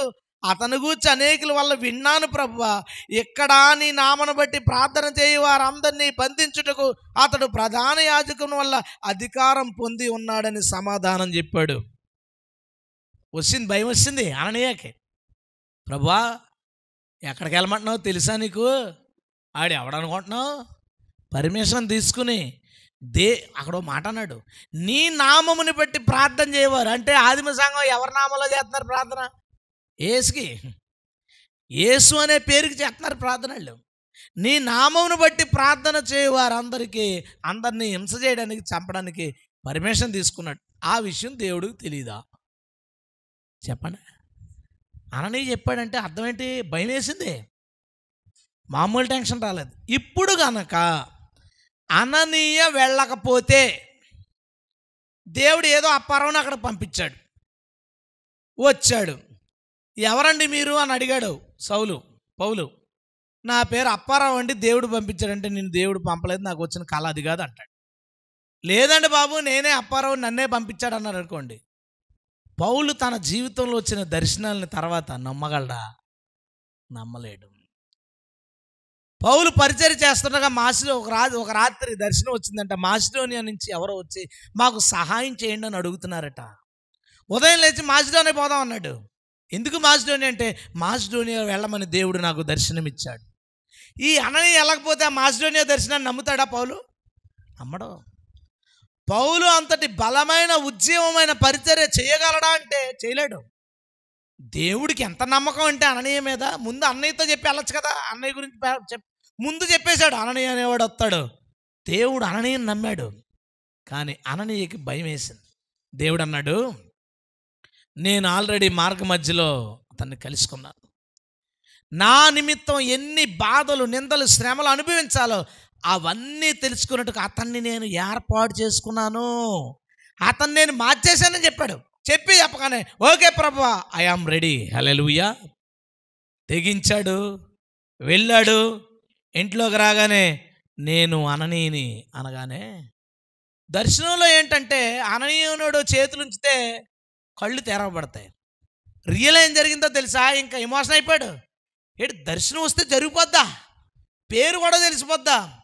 అననీయ ఆ మాట చెప్పగానే అతడి కళ్ళ నుండి పొరలు రాలుట, అతడు పరిశుద్ధాత్మను పొందుట జరిగిపోయింది. దేవుని స్తోత్రం.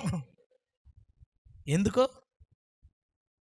అననీయ అనే ఒకడు, మనం అంటాం పౌలు పరిశుద్ధాత్మ వరాలు, శక్తి, లేఖలు ఇవన్నీ. అననీయ అనే ఒక శిష్యుడు ప్రార్థన చేయగా పౌలు పరిశుద్ధాత్మను పొందుకున్నాడు. హల్లెలూయా.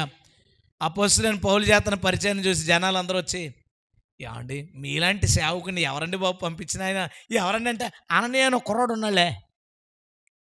శిష్యుడు అండి, సేవకుడు కాదు, బిషప్ కాదు. అపోస్తలుడైన పౌలుని అభిషేకించి బాప్తిసం ఇచ్చి, అక్కడ ఎవరున్నారు? పాస్టర్ ఎవరు లేరు. అపోస్తలుడైన పౌలుకి అభిషేకించి బాప్తిసం ఇచ్చి పరిశుద్ధాత్మ పొందేలా చేసి కళ్ళు పొరలు తెరిచిన ఆ గొప్ప సేవకుడు ఎవరంటే అననీయ అనే ఒక శిష్యుడు. ఒక శిష్యుడు. దేవుడు మనకి కొన్నిసార్లు కొన్ని పనులు చెప్తాడు. అది రిస్క్ కావచ్చు, నువ్వు ధైర్యంగా చేయడం వెనకాల అది చిన్నదే కావచ్చు. వెళ్ళి అతనికి సువార్త చేయి అంటే, ప్రభు అతను ఎవరో నాకు తెలీదు, మరి ఏమన్నా అంటాడేమో ఈ కథ చెప్పగా. నువ్వు చెప్తే అతను ఏమంటాడో దేవుడికి తెలుసు, నువ్వు చెప్పాలా. ప్రభు భూత వర్తమాన భవిష్యత్తు కాలాలు ఎరిగినవాడు. ఏమండి మీ పిల్లల్ని ఎవరినైనా రే ఒకసారి ఆ కరెంట్ ప్లగ్లో వెళ్ళిట్రా అని పంపించారా? చెప్పండి, ఎందుకు పంపలేదు? వేలెడితే షాక్ కొడుతుంది, ఆడి సచ్చన్నా సత్తాడు, దెబ్బన్నా తగులుతుందని నీకు తెలుసు.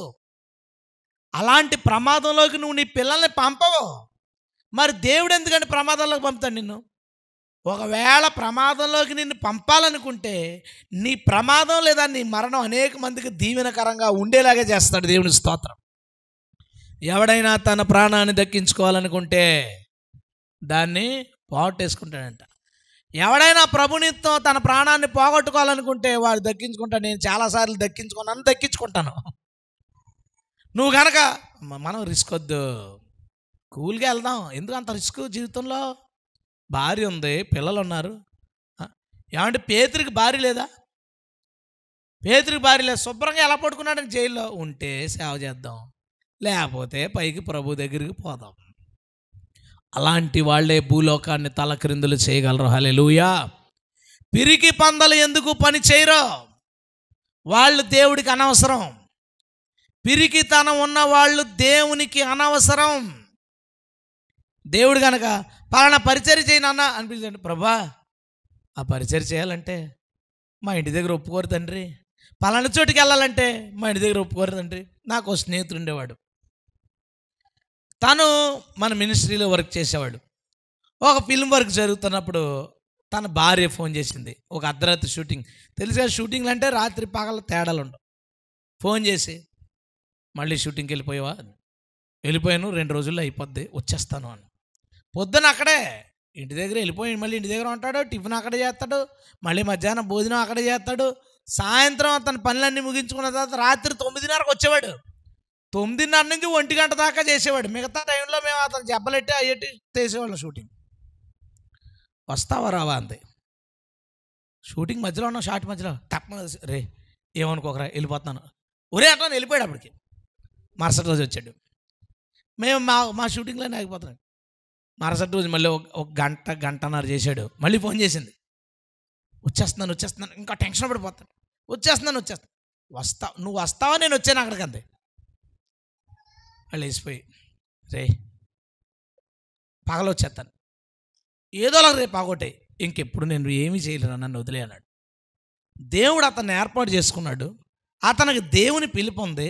అతడు సంఘాన్ని నడిపించవలసిన వాడు, దేవుని సేవలో వాడబడవలసిన వాడు వెళ్ళిపోయాడు.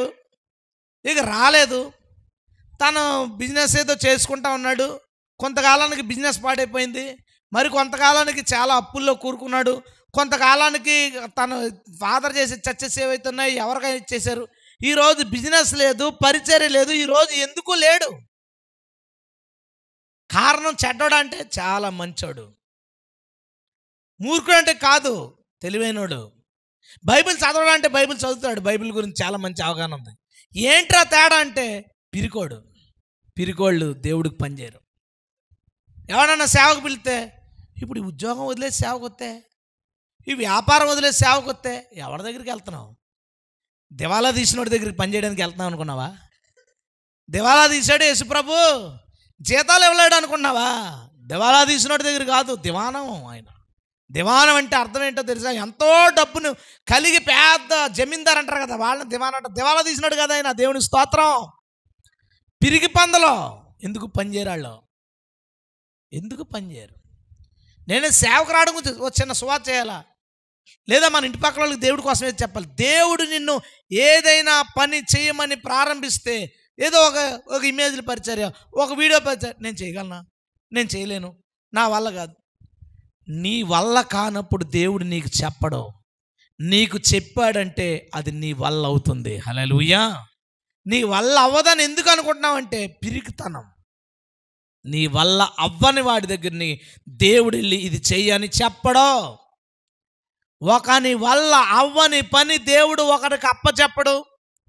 దేవుడు వారిని సెలెక్ట్ చేసుకోకపోతే దేవుడు వారికి చెప్పడం. వాళ్ళు కరెక్ట్ అని దేవుడు అనుకున్నాడు కాబట్టి వాళ్ళ దగ్గరికి వచ్చింది. నువ్వు ఏమని చెప్పాలి? ప్రభువా, నేనేది చేయలేను, నువ్వు చేయించగలవు. ఎలా చేయను? ఎప్పుడు చేయను? చేయడానికి నాకు సహాయం చేయి. నేను అసమర్థుని, నన్ను బలపరచు. ఇవి తప్ప నా వల్ల కాదని అనుకో. నీ వల్ల కాదు, దేవుడి వల్ల అవుతుంది. దేవుని స్తోత్రం. పిరికి వాళ్ళు ఎందుకు పని చేయరు? ఒక కానుక ఇవ్వాలంటే పిరికితనం వస్తుంది. ఒక ఆస్తి దేవుడి కోసం అమ్మాలంటే పిరికితనం వస్తుంది. ఇంట్లో ఒక చిన్న నిర్ణయం తీసుకోవాలంటే మా మామయ్య గారు ఏమంటారు, మా నాన్నగారు ఏమంటారు, మా అత్తగారు ఏమంటారు, మా మామయ్య ఏమలేడు. ఓ బాప్తిసం తీసుకోవాలంటే ఎంత ఆలోచించేస్తారని చాలామంది. బాప్తిసం తీసుకుంటే మా అల్లుడు ఆడేవాడో నాకు తెలీదు. అల్లుడు కన్నా ముందు కడుపులో తయారు చేసిన దేవుడు ఉన్నాడో. హల్లెలూయా. అలాంటి వాళ్ళ జీవితాలు నేను చూసాను, ఎంత గమ్మత్తుగా ఉంటాయో తెలుసా అండి. అల్లుడు కోసం చచ్చి మానేసిన అత్తగారు ఉంటుంది. సంవత్సరం తిరగకుండానే అత్తగారికి అల్లుడికి చాలా పెద్ద గొడవ అయిపోయి అత్తగారు నల్లుడు 4 కుమ్మేశాడు, ఎక్కడికో పోతాడు కూతురుని చేసుకుని. ఈవిడ ఎవరు లేక ఒంటరినై. ప్రభు అన్నాడు కదా, ప్రభు ఎక్కడున్నాడు? వదిలేసింది కదా. ఏది చూసుకుని దేవుణ్ణి పక్కన పెట్టారో దాన్ని దేవుడు దూరం చేయడు, అదే దూరం అయిపోద్ది. ఎందుకంటే ఈ లోకంలో ఏది శాశ్వతమైంది కాదు. మనిషి అనుకుంటాడు, నా కూతురు, నా అత్త, నా కోళ్ళు, మా పెద్దన్నయ్య, మా చిన్నన్నయ్య, మా తమ్ముడు ఎవరు శాశ్వతం కాదు. ఎవరి గురించి దేవుణ్ణి నువ్వు వెనకాల పెట్టకో. ఎవరి గురించి? ఒక ఆమె వచ్చి ఏడ్చేసి వస్తువులు తీసేయాలని ఉందని నిజంగా మా మామయ్య గారు అండి.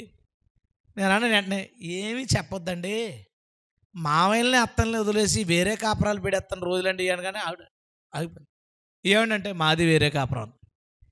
వేరే కాపురానికి వచ్చి ఇంకా చెవులీల గురించి ఆలోచిస్తాడు. నువ్వు కొడుకునే తీసుకొచ్చేసావు కదా అక్కడి నుంచి. మామగారు వస్తారంటే పిల్లల్ని చూడడానికి, అప్పుడు అట్ట చెవులకి ఏమీ లేకపోతే బాధపడతారట. కొడుకుని ఎత్తుకొచ్చేసినట్టు బాధపడలేదా మామయ్య? వేరే కాపురం పెట్టేసినప్పుడు అత్తయ్య గారు బాధపడలేదా? అప్పుడు అన్నిటికీ బాధపడినా పర్లేదట. అంటే నా ఇష్టాలు చేయడానికి ఎదుటివాడు బాధపడినా పర్లా, దేవుడి ఇష్టం చేయడానికి మాత్రం ఎదుటివాళ్ళు బాధపడుతుంటే తెగ ఫీల్ అయిపోయి పెద్ద ప్రేమమయుల్లాగా దయామయుల్లాగా పెద్ద పెద్ద డైలాగులు ఇచ్చేస్తారు. ఈ కథలన్నీ దేవుడి దగ్గర చెప్పద్దు.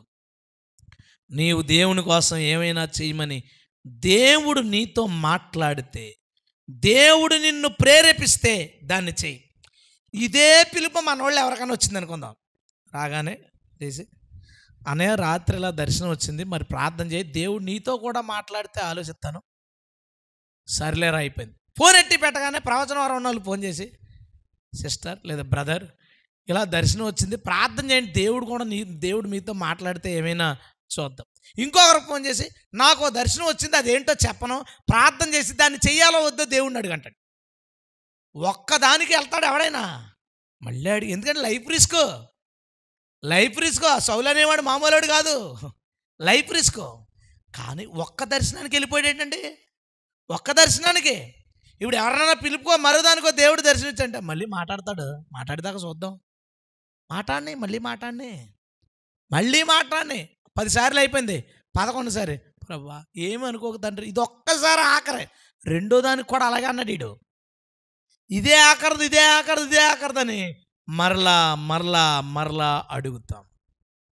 కానీ అననీయ ఒక్క దర్శనం, లేచాడు, వెళ్ళాడు, పౌలుని అపోస్తులైన పౌలుగా ఇంట్లోంచి బయటికి పంపించాడు. దేవుని స్తోత్రం.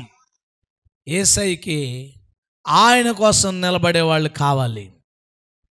ఏమి చెప్పినా ఆలోచించకుండా గుడ్డిగా దూకేసేవాళ్ళు కావాలి. ఆ పని చేస్తే రేపు ఏం జరుగుతుంది, ఆ పరిణామాలు ఎలా ఉంటాయని ఆలోచించకుండా ధైర్యంగా ముందుకు వెళ్ళేవాళ్ళు కావాలి. ఒక దర్శనం లేదా దేవుడు ఒక మాట మాట్లాడితే అందరూ అవ్వదు, పని అవ్వదు, దీన్ని నువ్వు చేయొద్దు, దీనివల్ల నష్టపోతావు, కష్టపడతావు, మనుషులు దూరం అయిపోతారు, డబ్బులు దూరం అవుతాయి, ఎవడెన్ని మాట్లాడినా యేసయ్య చెప్పాడా చెయ్యి. ప్రభు చెప్పిన దానిలో అన్నిట్లో నువ్వు గెలుస్తావని నేను చెప్పను. ప్రభు చెప్పింది చేయడం నువ్వు ప్రారంభిస్తావు, చూసావా, అదే నీ గెలుపు. దేవుని స్తోత్రం. దేవుడు చెప్పింది నేను చేశాను అనే మాట ఉంటుంది, అదే నీ గెలుపు. దాని వెనక లాభం వచ్చిందా, నష్టం వచ్చిందా, తిట్లు ఉన్నాయా, దెబ్బలు ఉన్నాయా, అది మ్యాటర్ కాదు. బోల్డ్ అట్ల గురించి బోల్డ్ మందికి లాభాలు వస్తాయి, నష్టాలు వస్తాయి. చాలామంది నష్టపోయిన వాళ్ళు ఉన్నారు, లాభం పొందిన వాళ్ళు, అది మ్యాటర్ కాదు. దేవుడు చెప్పింది నేను చేశాను, అదే నీ విజయం. హల్లెలూయా. ఇది గుర్తుపెట్టుకో. నీ గెలుపేంటో తెలుసా? దేవుని చిత్తం చేయడం. ఆ చిత్తం వెనకాల రిజల్ట్ ఏంటనేది నీకు అవసరం లేదు. దేవుని చిత్తం చేయడమే నీ విజయం. దేవునికి మహిమ. నెంబర్ 3, ఆఖరోడు ఈరోజు లోకాసు వార్త. లోకాసు వార్త ఓపెన్ చేసి పెట్టుకోండి. దేవుడు ఎన్ని సంవత్సరాలు మనుషులతో మాట్లాడడం మానేశాడు అనుకుందాం మనం? 400 సంవత్సరాలు దేవుడు మనుషులతో మాట్లాడలేదు. 400 సంవత్సరాల తర్వాత జకర్యాతో దేవుడు మాట్లాడాడు. ఎందుకు మాట్లాడాడు? చాలా సంవత్సరాలు అయింది కదా దేవుడు మనుషులతో మాట్లాడి, సరే మాట్లాడదాం అనా? కాదు. దేవునికో సంకల్పం ఉంది, దేవునికో ప్రణాళిక ఉంది. ఆ ప్రణాళిక నెరవేర్చబడ్డానికి ఒక కాలాన్ని ఫిక్స్ చేసుకున్నాడు. రోమా ప్రభుత్వం ప్రపంచ పరిపాలన చేసేటప్పుడు ఆ రాజుల కాలంలో దేవుడు తన కార్యాన్ని నెరవేర్చాలి. అది ఆయన పెట్టుకున్న కాలం. కాలం పరిపూర్ణమైంది. దేవుడు అనుకున్న కాలం పరిపూర్ణమైంది కాబట్టి ఇప్పుడు దేవుడు మాట్లాడాలనుకున్నాడు. జకర్యా ఎలిజబెత్లు కనుక 100 సంవత్సరాల ముందు పుట్టారనుకో, వాళ్ళతో మాట్లాడబోతుడు. జకర్యా ప్లేస్లో ఏ జక్కయ్య ఉన్నా సరే దేవుడు మాట్లాడి ఉండేవాడు. ఎందుకంటే దేవుని యొక్క ప్రణాళిక నెరవేర్చు కాలం అది. మాట్లాడాడు దేవుడు. కానీ ఏ రీజన్ లేకుండా, ఏ అవసరం లేకుండా, అసలు మాట్లాడాల్సిన పని లేకపోయినా దేవుడు ఒకరితో మాట్లాడాడు. అవసరం లేదు, అది దేవుని సంకల్పానికి సంబంధం లేదు. దేవుడు ఆ వ్యక్తితో మాట్లాడకపోయినా ఏమి, బైబిల్లో ఆ వ్యక్తి లేకపోయినా ఏ ఇబ్బంది లేదు. అయినా సరే 400 సంవత్సరాలు దేవుడు మాట్లాడకపోయినా దేవుని చేత మాట్లాడించినాడు ఒకడున్నాడు. దేవుడు మాట్లాడాలని ఆశపడి మాట్లాడిన పర్సన్ ఒకడున్నాడు. అతని గురించి చూద్దాం. లోకాసు వార్త 2వ అధ్యాయం 24వ వచనంలో, ప్రభువు ధర్మశాస్త్రమందు రాయబడినట్లు ఆయనను ప్రభువుకి ప్రతిష్ఠించుటకును. ఆగండి. ఎందుకు వెళ్ళారట యెరూషలేము? దేవునికి యేసుక్రీస్తుని ప్రతిష్ఠించడానికంటే పెద్ద కొడుకు నా సొత్తు అని అన్నాడు కాబట్టి వెళ్ళి ఎంతో కొంత పాటకు అమ్మేస్తారనమాట. యేసుప్రభు 4 డబ్బు లేని వాళ్ళు కాబట్టి ఏ 10 పైసలకి అమ్మేసి ఉంటారు ఆ రోజు గుళ్ళో. ఇప్పుడు 1000, 2000, 5000 ఇలాగ అమ్ముతారు కదా. అది ధర్మశాస్త్రాచారం మనకు ఉండదనుకోండి. అయితే అలా ఆ పని చేయడానికి, తర్వాత బలి గువ్వల్ని లేదా పావురాల్ని బలి ఇవ్వడానికి వచ్చారట. అయిపోయింది. 25వ వచనం, యెరూషలేమునందు సుమయోను అను ఒక మనుషుడు, అండర్లైన్ చేసుకోండి, సుమయోను అను ఒక మనుషుడు ఉండెను. అతడు నీతిమంతుడు, భక్తిపరుడై ఉండి ఇశ్రాయేలీయుల ఆదరణ కొరకు కనిపెట్టువాడు. పరిశుద్ధాత్మ అతని మీద ఉండెను. అతడు ప్రభు యొక్క క్రీస్తును చూడక మునుపు మరణం పొందడని పరిశుద్ధాత్మ చేత బయలుపరచబడి ఉండెను. హల్లెలూయా. సుమయోను అనేవాళ్ళు లేడండి బైబిల్లో. ఏమైనా నష్టమా బైబిల్కి? ఏం లేదు. సుమయోనుతో దేవుడు నేను నీకు కనబడతానని చెప్పలేదనుకోండి, నష్టమా? లేదు, ఏ అవసరం లేదు.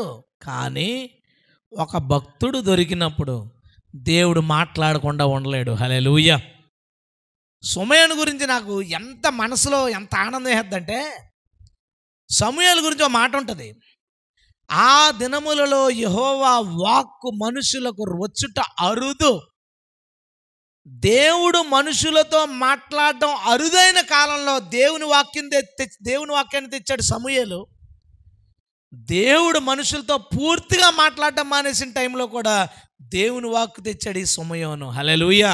అంతటి అసలు ఏంటి ఆ స్పెషల్ అంటే, ఈయన నీతిమంతుడును. ధర్మశాస్త్రం వచ్చేసిన తర్వాత, ధర్మశాస్త్రం రన్ అవుతున్న టైంలో నీతిమంతుడు అనే పేరు పొందిన వాళ్ళు ఎంతమంది ఉంటారు? నోవాహు నీతిమంతుడు, కానీ ధర్మశాస్త్రం లేదు అప్పటికి. అబ్రాహాము నీతిమంతుడు, కానీ ధర్మశాస్త్రం లేదు అప్పటికి. కానీ ధర్మశాస్త్ర కాలంలో నీతిమంతుడు అని పిలువబడ్డాడంటే ఎంతటి భయం కలిగి, ఎంతటి జాగ్రత్త కలిగి తన ప్రవర్తనను కొనసాగిస్తున్నాడో దేవునికి స్తోత్రం. యెహోవా యందు భయభక్తులు గలవారికి ఆయన దూరంగా ఉండలేడు. ఉండలేడు. ఆయన వల్ల కాదు. 400 సంవత్సరాలు మాట్లాడకూడదు అనుకున్నాడండి. మాట్లాడడం మానేద్దాం అనుకున్నాడు. కానీ ఈ సమయాన్ని కనబడేసరికి మాట్లాడకుండా ఉండలేకపోయాడు. మాట్లాడేశాడు. చూడండి, గొడవ పెట్టుకుని మాట్లాడడం మానేస్తాం కొన్నిసార్లు. సడన్గా ఏదో ఇన్సిడెంట్ జరిగేదో పెద్ద జోక్ జరిగి గబుక్కుని నవ్వేస్తాం. చూసుకో, నవ్వేసా అంటాం. అలాగా దేవుడు మర్చిపోయేలా చేశాడండి. 400 సంవత్సరాల పంతాన్ని దేవుడు మర్చిపోయేలా చేశాడు సమూయేలు తన నీతికరమైన ప్రవర్తనతో. సమూయేలు నీతిమంతుడు. మనందరము కూడా యథార్థమైన ప్రవర్తన గలవారిగా ఉందాం. సమూయేలు భక్తిపరుడట. భక్తి అంటే అర్థం ఏంటండి? భక్తి అంటే నిష్ట కాదు. భక్తి అంటే క్రమశిక్షణ కాదు. భక్తి అంటే ఏంటో తెలుసా? నీకు దేవునికి ఉన్న సంబంధం అంతే. నీకు దేవునికి రిలేషన్ ఉందే, ఆ రిలేషనే భక్తి. ఇంకొకటి ఏమీ కాదు. ఇంతకుముందు అగరొత్తులు యాడ్ ఒకటి వచ్చేది. భగవంతునికి భక్తునికి అనుసంధానమైనది అంబికా దర్బార్ భక్తి అని కాదు. భగవంతునికి భక్తునికి అనుసంధానమైనది భక్తే. అందుకే భక్తుడయ్యాడు. భగవంతునితో ఒక వ్యక్తి కనెక్ట్ అవుతాడు చూసా, వారది అదే భక్తి. ఆ భక్తిలో ఏమేమి ఉంటాయి? ప్రార్థన ఉంటుంది, వాక్యం చదవడం ఉంటుంది, పాడటం ఉంటుంది, ఆరాధన ఉంటుంది, ప్రభు సన్నిధిలో ఎక్కువసేపు గడపాలనే తపన ఉంటుంది, కన్నీరు ఉంటుంది. ఇవన్నీ ఏంటంటే భక్తి. సమూయేలు భక్తిపరుడు. మన గురించి ఎవరైనా ఆ మాట అనగలుగుతారండి? చాలా భక్తిపరుడు. కొంతమంది అంటారు, వాళ్ళ వైఫ్ ఉంటుందండి, వాళ్ళ వైఫ్ చాలా భక్తురాలండి. మరి ఆడో? సింపుల్గా అర్థమైపోయింది. ఇద్దరు చర్చికి వెళ్తారు వాళ్ళు, మా చర్చ్ మెంబర్సే, కానీ వాళ్ళ ఆవిడ చాలా భక్తిపరురాలండి. అంటే వాళ్ళ ఆయన చర్చికి వస్తాడంతాడు. చర్చికి వస్తాడు, వాక్యం వింటాడు, ఏమన్నా కానుకుంటే వేస్తాడు. అలాంటి వాళ్ళు భక్తిపరులు అనేయం. ఎవరు ఎక్కువసేపు దేవునితో గడుపుతాం, ఎక్కువగా వారి హృదయం దేవునితో కనెక్ట్ అయ్యి, దేవుడు వీళ్ళతో మాట్లాడి వాళ్ళతో మాట్లాడుతున్నారు, వాళ్ళిద్దరు ఫ్రెండ్స్ అని అంటాం కదా. దేవునితో ఒక కనెక్షన్ ఎవరికైతే ఉందో వాళ్ళు భక్తిపరులు. బాబా ఆవిడ చాలా ప్రార్థనలు నడిపించేది, అతనండి బాబు తెగ వాక్యాలు చెప్పేది. వాళ్ళనే వాక్యాలు చెప్పేవాళ్ళు అంటాం, లేదా నడిపించే నాయకులు అంటాం, భక్తిపరులు అన్నాం. ఎవరు వ్యక్తిగతంగా దేవునితో సంబంధం కలిగి ఉంటారో వారు మాత్రమే భక్తిపరులు. హల్లెలూయా. వాళ్ళని దేవుడు ఇష్టపడతాడు. దేవుడికి వాళ్ళంటే చాలా ఇష్టమట. సమూయేలు భక్తిపరుడు. అదే పనికా ప్రార్థన చేయడం, ధర్మశాస్త్రం చదువుకోవడం, పాటలు పాడడం, ఆరాధనలకు పోవడం, ఇదే పని, ఇంకోటి ఏం లేదు. అలాంటి వాడు సమూయేలు. 3వ పాయింట్ ఏంటో తెలుసా అతని గురించి? ఇశ్రాయేలీల ఆదరణ కొరకు కనిపెట్టేవాడు. అందుకు మాట్లాడేశాడు దేవుడు. ఎందుకు మాట్లాడే తెలుసు? ఆదరణ కొరకు. ప్రభువా ఎప్పుడు వస్తావు తండ్రి? ఎప్పుడు నీ ఇశ్రాయేలుని ఓదారుస్తావు? రాజ్యం లేదు, రాజు లేడు, నాయకుడు లేడు, బానిసలుగా బతుకుతున్నారు, వాక్యం లేదు, పద్ధతి లేదు, శాస్త్రులు పరిచయులు వీళ్ళని దారి తప్పించారు. ప్రభువా ఇశ్రాయేలీని నువ్వు ఆదరించు, నువ్వు ఎప్పుడు వస్తావు అన్నందుకు దేవుడు, నేను వస్తాను, నన్ను చూడకుండా నువ్వు చచ్చిపోవు. ఇశ్రాయేలీల ఆదరణ కొరకు కనిపెట్టువాడు కాబట్టి ఆయన కనపడి చేతుల్లోకి చేతులకి వచ్చాడండి.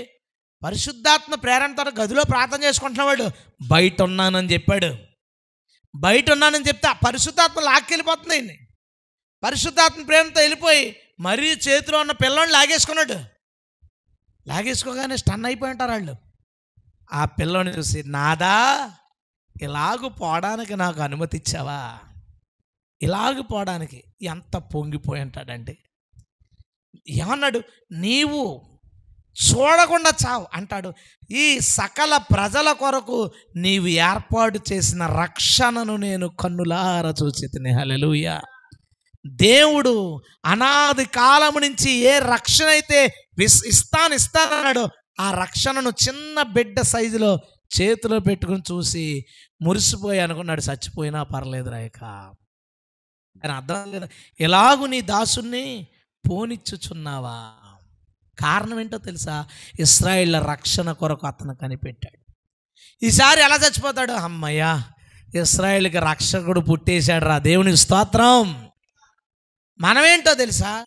చర్చ్ ఎలా డెవలప్ చేయాలి? మన చర్చ్ అదే, మన చర్చిలో ఇంకా మనకి ఇది ఉంటే బాగుంటుంది, అది ఉంటే బాగుంటుంది, రంగు మీద రంగు వేసేద్దాం, కట్టిన మీద కట్టిన వేసేద్దాం, ఈ సౌండ్ సిస్టమ్ పీకేసి ఆ సౌండ్ సిస్టమ్ మనమే మన చర్చే. ఒక్కసారి అడుగు దాటి బయటికి వేస్తే సార్వత్రిక సంఘం అనేది ఒకటి ఉంది బయట.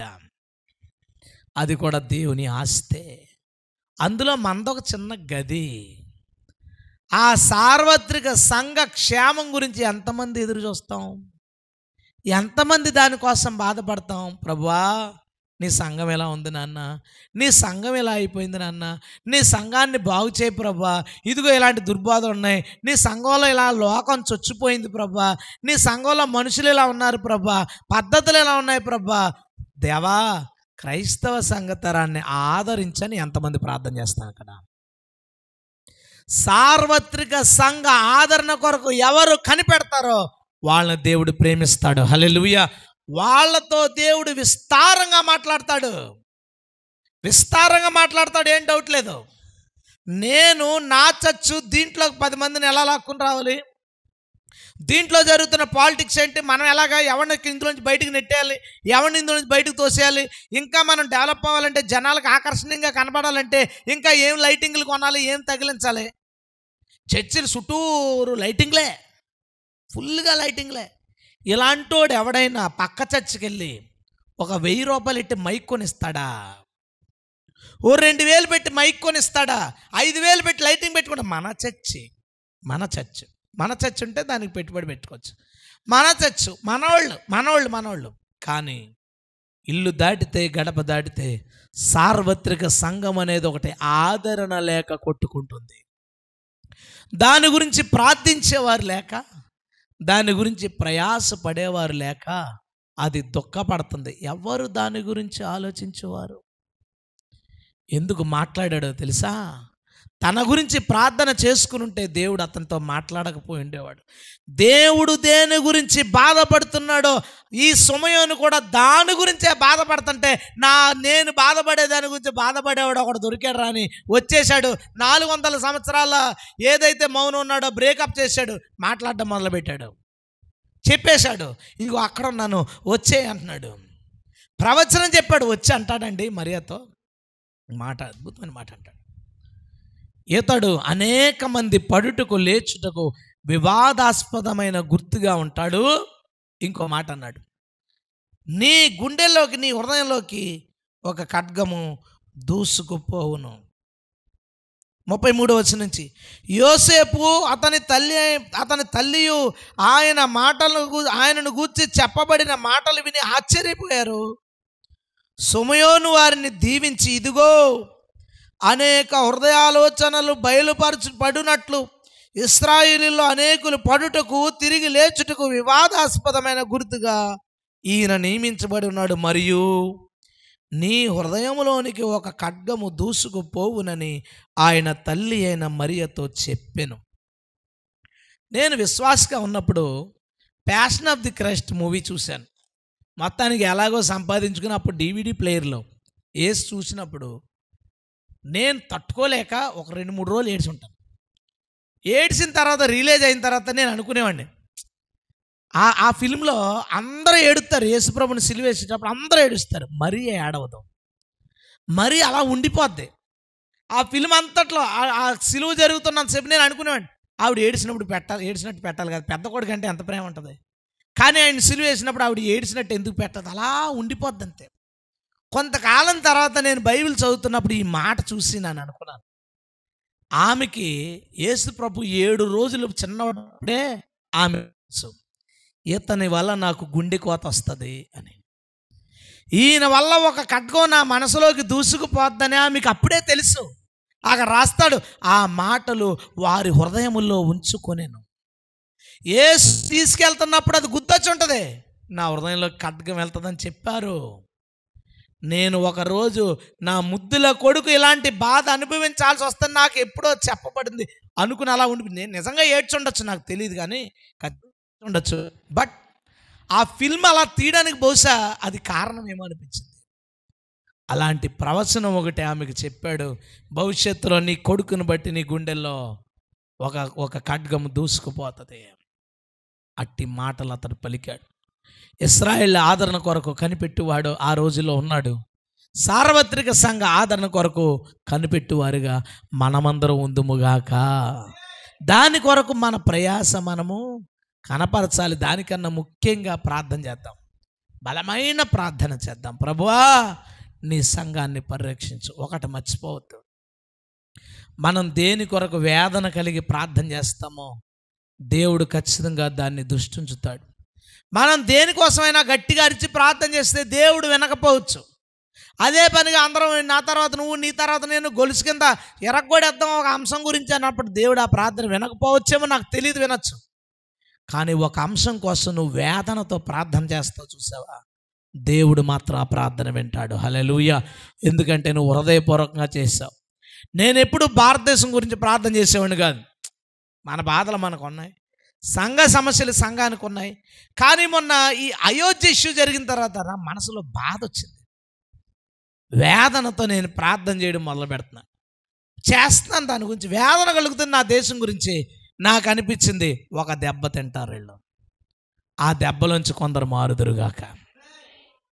వేదన కలిగిన ప్రార్థన ఈరోజు కాకపోతే రేపైనా ఏదో ఒక కోణంలో ఖచ్చితంగా సమాధానం తెస్తుంది. అతడు వేదనతో చేసిన ప్రార్థన దేవుణ్ణి నోరు విప్పేలా చేసింది. 4వ ఆఖరి మాట ఏంటి, అతని మీద పరిశుద్ధాత్మ ఉండెను. ఎవడు నాకు అర్థం కాదు, పరిశుద్ధాత్మ ఎలా పొందుకున్నాడండి? ఎలా పొందుకున్నాడండి? అసలు ఎలా పొందుకున్నాడు నాకు అర్థం అవ్వట్లేదు. నేను నా డౌట్లో ఇది ఒకటే, అసలు ఎలా ఇచ్చావు నాకు చెప్పు. ఎందుకు నా డౌట్ ఏంటంటే, అంచెదినమున అందరి మీద పరిశుద్ధాత్మ కుమ్మరించబడినని వాగ్దానం పొందుకున్న కాలంలో మనం ఉన్నాం. దేవుడు మాట్లాడడం మానేసిన కాలంలో సమయం ఉన్నాడు. దేవుడు మాట్లాడడం మానేసిన కాలంలో ఉన్న సమయాన్నేమో పరిశుద్ధాత్మను పొందేసుకున్నాడు. అందరి మీద ఆత్మ కుమ్మరిస్తానని వాగ్దానం పొందిన మన తరమేమో ఆత్మ లేని వాళ్ళ కింద బతుకుతున్నారు. ఎలా జరిగింది ఇది? ఎలా జరిగింది ఇది? భక్తిపరుడు ఏదైనా చేయగలరు, స్తోత్రం చెప్తాం. భక్తిపరుడికి అసాధ్యమైంది ఉండదు. యుద్ధ వీరుడు ఓడిపోవచ్చు, మహామేధావి తడబడచ్చు, భక్తిపరుడు ఓడిపోవడం తడబడ్డ దేవుని స్తోత్రం. దావీదు ఎందుకు రాజుగా నిలబడిపోయాడు? భక్తిపరుడు. సొలొమోన్ ఎవరన్నా భక్తిపరుడు అంటావా? సొలొమోను జ్ఞాని అంటాం, భక్తిపరుడు అన్నాం, అందుకే తడబడ్డాడు. యోధులు పడిపోవచ్చు, మేధావులు జారిపోవచ్చు, భక్తిపరులు దేవుని వద్ద నిలిచి ఉంటారు. హల్లెలూయా. యోబు యథార్థవంతుడు, పరిపాలించేవాడు, ఆస్తిమంతుడు, ఎన్నున్నా యోబు అనే మాట రాగానే మనకి యోబు చాలా భక్తిపరుడు, యథార్థవంతుడు అనలేదు మనం. ఎందుకు భక్తిపరుడు అనే మాట వచ్చింది? భక్తిపరుడు ఎప్పటికీ నిలబడే ఉంటాడు. దేవుని స్తోత్రం. సుమయోను ఎందుకు పరిశుద్ధాత్మను పొందేసుకున్నాడు తెలుసా? వాగ్దానం లేదు, ఆరాధన లేదు, ఎవరికి ఆత్మ లేదు. ఆత్మ పొందుకోవడం అంటే తెలియదు, ఎందుకంటే 400 ఏళ్ళ నుంచి పరిశుద్ధాత్మ పనులే లేవు. పరిశుద్ధాత్మ పొందుకోవడం అంటే ఏంటో తెలియని కాలంలో పరిశుద్ధాత్మను పొందుకోవడానికి కారణం భక్తిపరుడు. భక్తిపరుడికి అసాధ్యమైంది ఏదే ఉండదు. హల్లెలూయా. పొందేసుకున్నాడు. మనమందరం మన సంఘాలు ప్రజెంట్ ఆత్మలేని సంఘాలు ఎందుకు అయ్యాయి? భక్తేది వీళ్ళకి, దేవుడికి వీళ్ళకి కనెక్షన్ లేదు. పాస్టర్కి వీళ్ళకి కనెక్షన్ ఉంటుంది, బైబిల్కి వీళ్ళకి కనెక్షన్ ఉంటుంది, దేవునితో వాళ్ళకి సంబంధం లేదు. కాబట్టి దేవుడు నాతో మాట్లాడంటే మాట్లాడ్డా ఏమంటే మాట్లాడండి. ఇందాక అనుకున్నాం కదా, ఏంటి ఆవిడ వాళ్ళ అమ్మగారికి ఫిట్స్ అట. దర్శనంలో దేవుడు రక్తం ఎక్కిస్తే మెలకువలో ఫిట్స్ తగ్గిపోయిందా? ఏంటండి ఇది? ఎవరనంటే ఈ పాస్టర్లు అంటే అంతా మాయామంత్రాలు చెప్తారంటే దొంగ పాస్టర్లు అనే మాటకు ఒప్పుకోం, కానీ నిజంగా మాయామంత్రాలే మా దేవుడు చేస్తాడు. దేవుడు స్తోత్రం. నువ్వు నమ్మిన దేవుడు యేసుప్రభు అవ్వచ్చు, కానీ నీకున్న విశ్వాసాన్ని బట్టి మాయమంత్రాలు చూడకపోవచ్చు. మేము మాయలు చూసాం, మాయలు చేస్తాడు మన దేవుడు. స్తోత్రం చెప్తామా? ఏమంటే మాయలు కదా. కళ్ళు పోవడం ఏంటండి సౌలుకి? చెప్పండి, సౌలు కళ్ళు పోతాయా? మాయ కాదండి అది, మాయ చేశాడు. కంటి నుంచి పొరలు రాలితే కళ్ళు వచ్చేసినాయా? ఏ సైన్స్ ఒప్పుకుంటుందండి? ఏ సైన్స్ ఒప్పుకుంటుంది? ఈ మధ్యన ఈ సైన్సు, ఈ డాక్టర్లు ఇలా కూర్చోబెట్టి ఈ అద్భుతం అంటున్నారండి క్రైస్తవులు. ఈ క్రైస్తవులే పెట్టినాళ్ళు. క్రైస్తవులు ఇలాగంటున్నారు అలాగంటున్నారు అంటే ఇది సైకలాజికల్ డిజార్డర్, సైన్స్లో దీన్ని అదంటారు ఇదంటారు. పక్కకి వెళ్ళరా భయ్, మాయలు చేస్తాడు మన దేవుడు. దేవుని స్తోత్రం. మాయలు జరుగుతాయి. నువ్వు దెయ్యాలను ఆశ్రయించే మాయమంత్రాలు చేస్తే దేవుడు ఎన్ని చేస్తాడరా బాబు? దెయ్యాలను ఆశ్రయించాడంట, కర్రను పాము చేశాడట. దేవుడిని ఆశ్రయం చేసినాడు, కర్రను పాము చేసి ఈ పాములతో ఆ పాములు మింగించాడు. దేవుని స్తోత్రం. పెద్ద మాయగాడు నా దేవుడు. నా మేలుల కోసం గొప్ప మాయలు చేస్తాడు. హల్లెలూయా. పరిశుద్ధాత్మను పొందుకున్నవాడు. వాగ్దానం చేయబడిన తరంలో ఉన్నాం, ఆత్మ లేని బతుకుతున్నాం. మౌనమైన తరంలో అతను ఉన్నాడు, పరిశుద్ధాత్మ పొందుకున్నాడు. ఎప్పటికీ సోమయోన్ అనేవాడు మనకి ఛాలెంజ్. ఈ అన్సంగ్ హీరో ఎవడైతే ఉన్నాడో, ఎవరైతే పెద్దగా మనం గుర్తించలేని వ్యక్తి ఉన్నాడో, ఇతను మనకి ఎప్పటికీ ఛాలెంజ్. ఆ తరంలో అతనున్న కనీసం ఆ స్థాయినా మనం చేయలేం. అప్పుడేంటో తెలుసా? ధర్మశాస్త్ర ఆజ్ఞలన్నీ పాటిస్తే నీతిమంతులు. ఇప్పుడు నిజమైన విశ్వాసాన్ని కనపరిస్తే నీతిమంతులం. కానీ అతను నీతిమంతుడు, మన నీతిమంతులుగా లేము. అప్పుడు ప్రార్థన చేయడానికి తమ శక్తితో, తమ ఆలోచనతో చేయాలి. ఇప్పుడు పరిశుద్ధాత్మ సహాయం ఉంది, అయినా మనం భక్తిపరులం కాదు, అతను భక్తిపరుడు. మనం సార్వత్రిక సంఘంతో కలిసిమెలిసి ఉన్నాం. తెల్లారితే ఎవరో పాస్టర్లు కలుస్తారు, ఎవరో విశ్వాసులు కలుస్తారు, అయినా సార్వత్రిక సంఘం మీద చింత లేదు. కానీ అతనికి ఇశ్రాయేలు కోసం చింత ఉంది. ఇప్పటికీ ఛాలెంజ్. మనం పరిశుద్ధాత్మ వాగ్దానం పొందిన తరం అసలు వారికి వాగ్దానమే లేదు, అతను పొందుకున్నాడు. సోమయోను అనే హీరో మనకెప్పుడు ఆదర్శవంతుని మార్గంలో నడిచి మనం కూడా నీతిమంతులుగా, భక్తిపరులుగా, సార్వత్రిక సంఘం గురించి చింతగలవారిగా, ఆత్మపూర్ణులుగా మన జీవితాన్ని కొనసాగించుదుముగాక.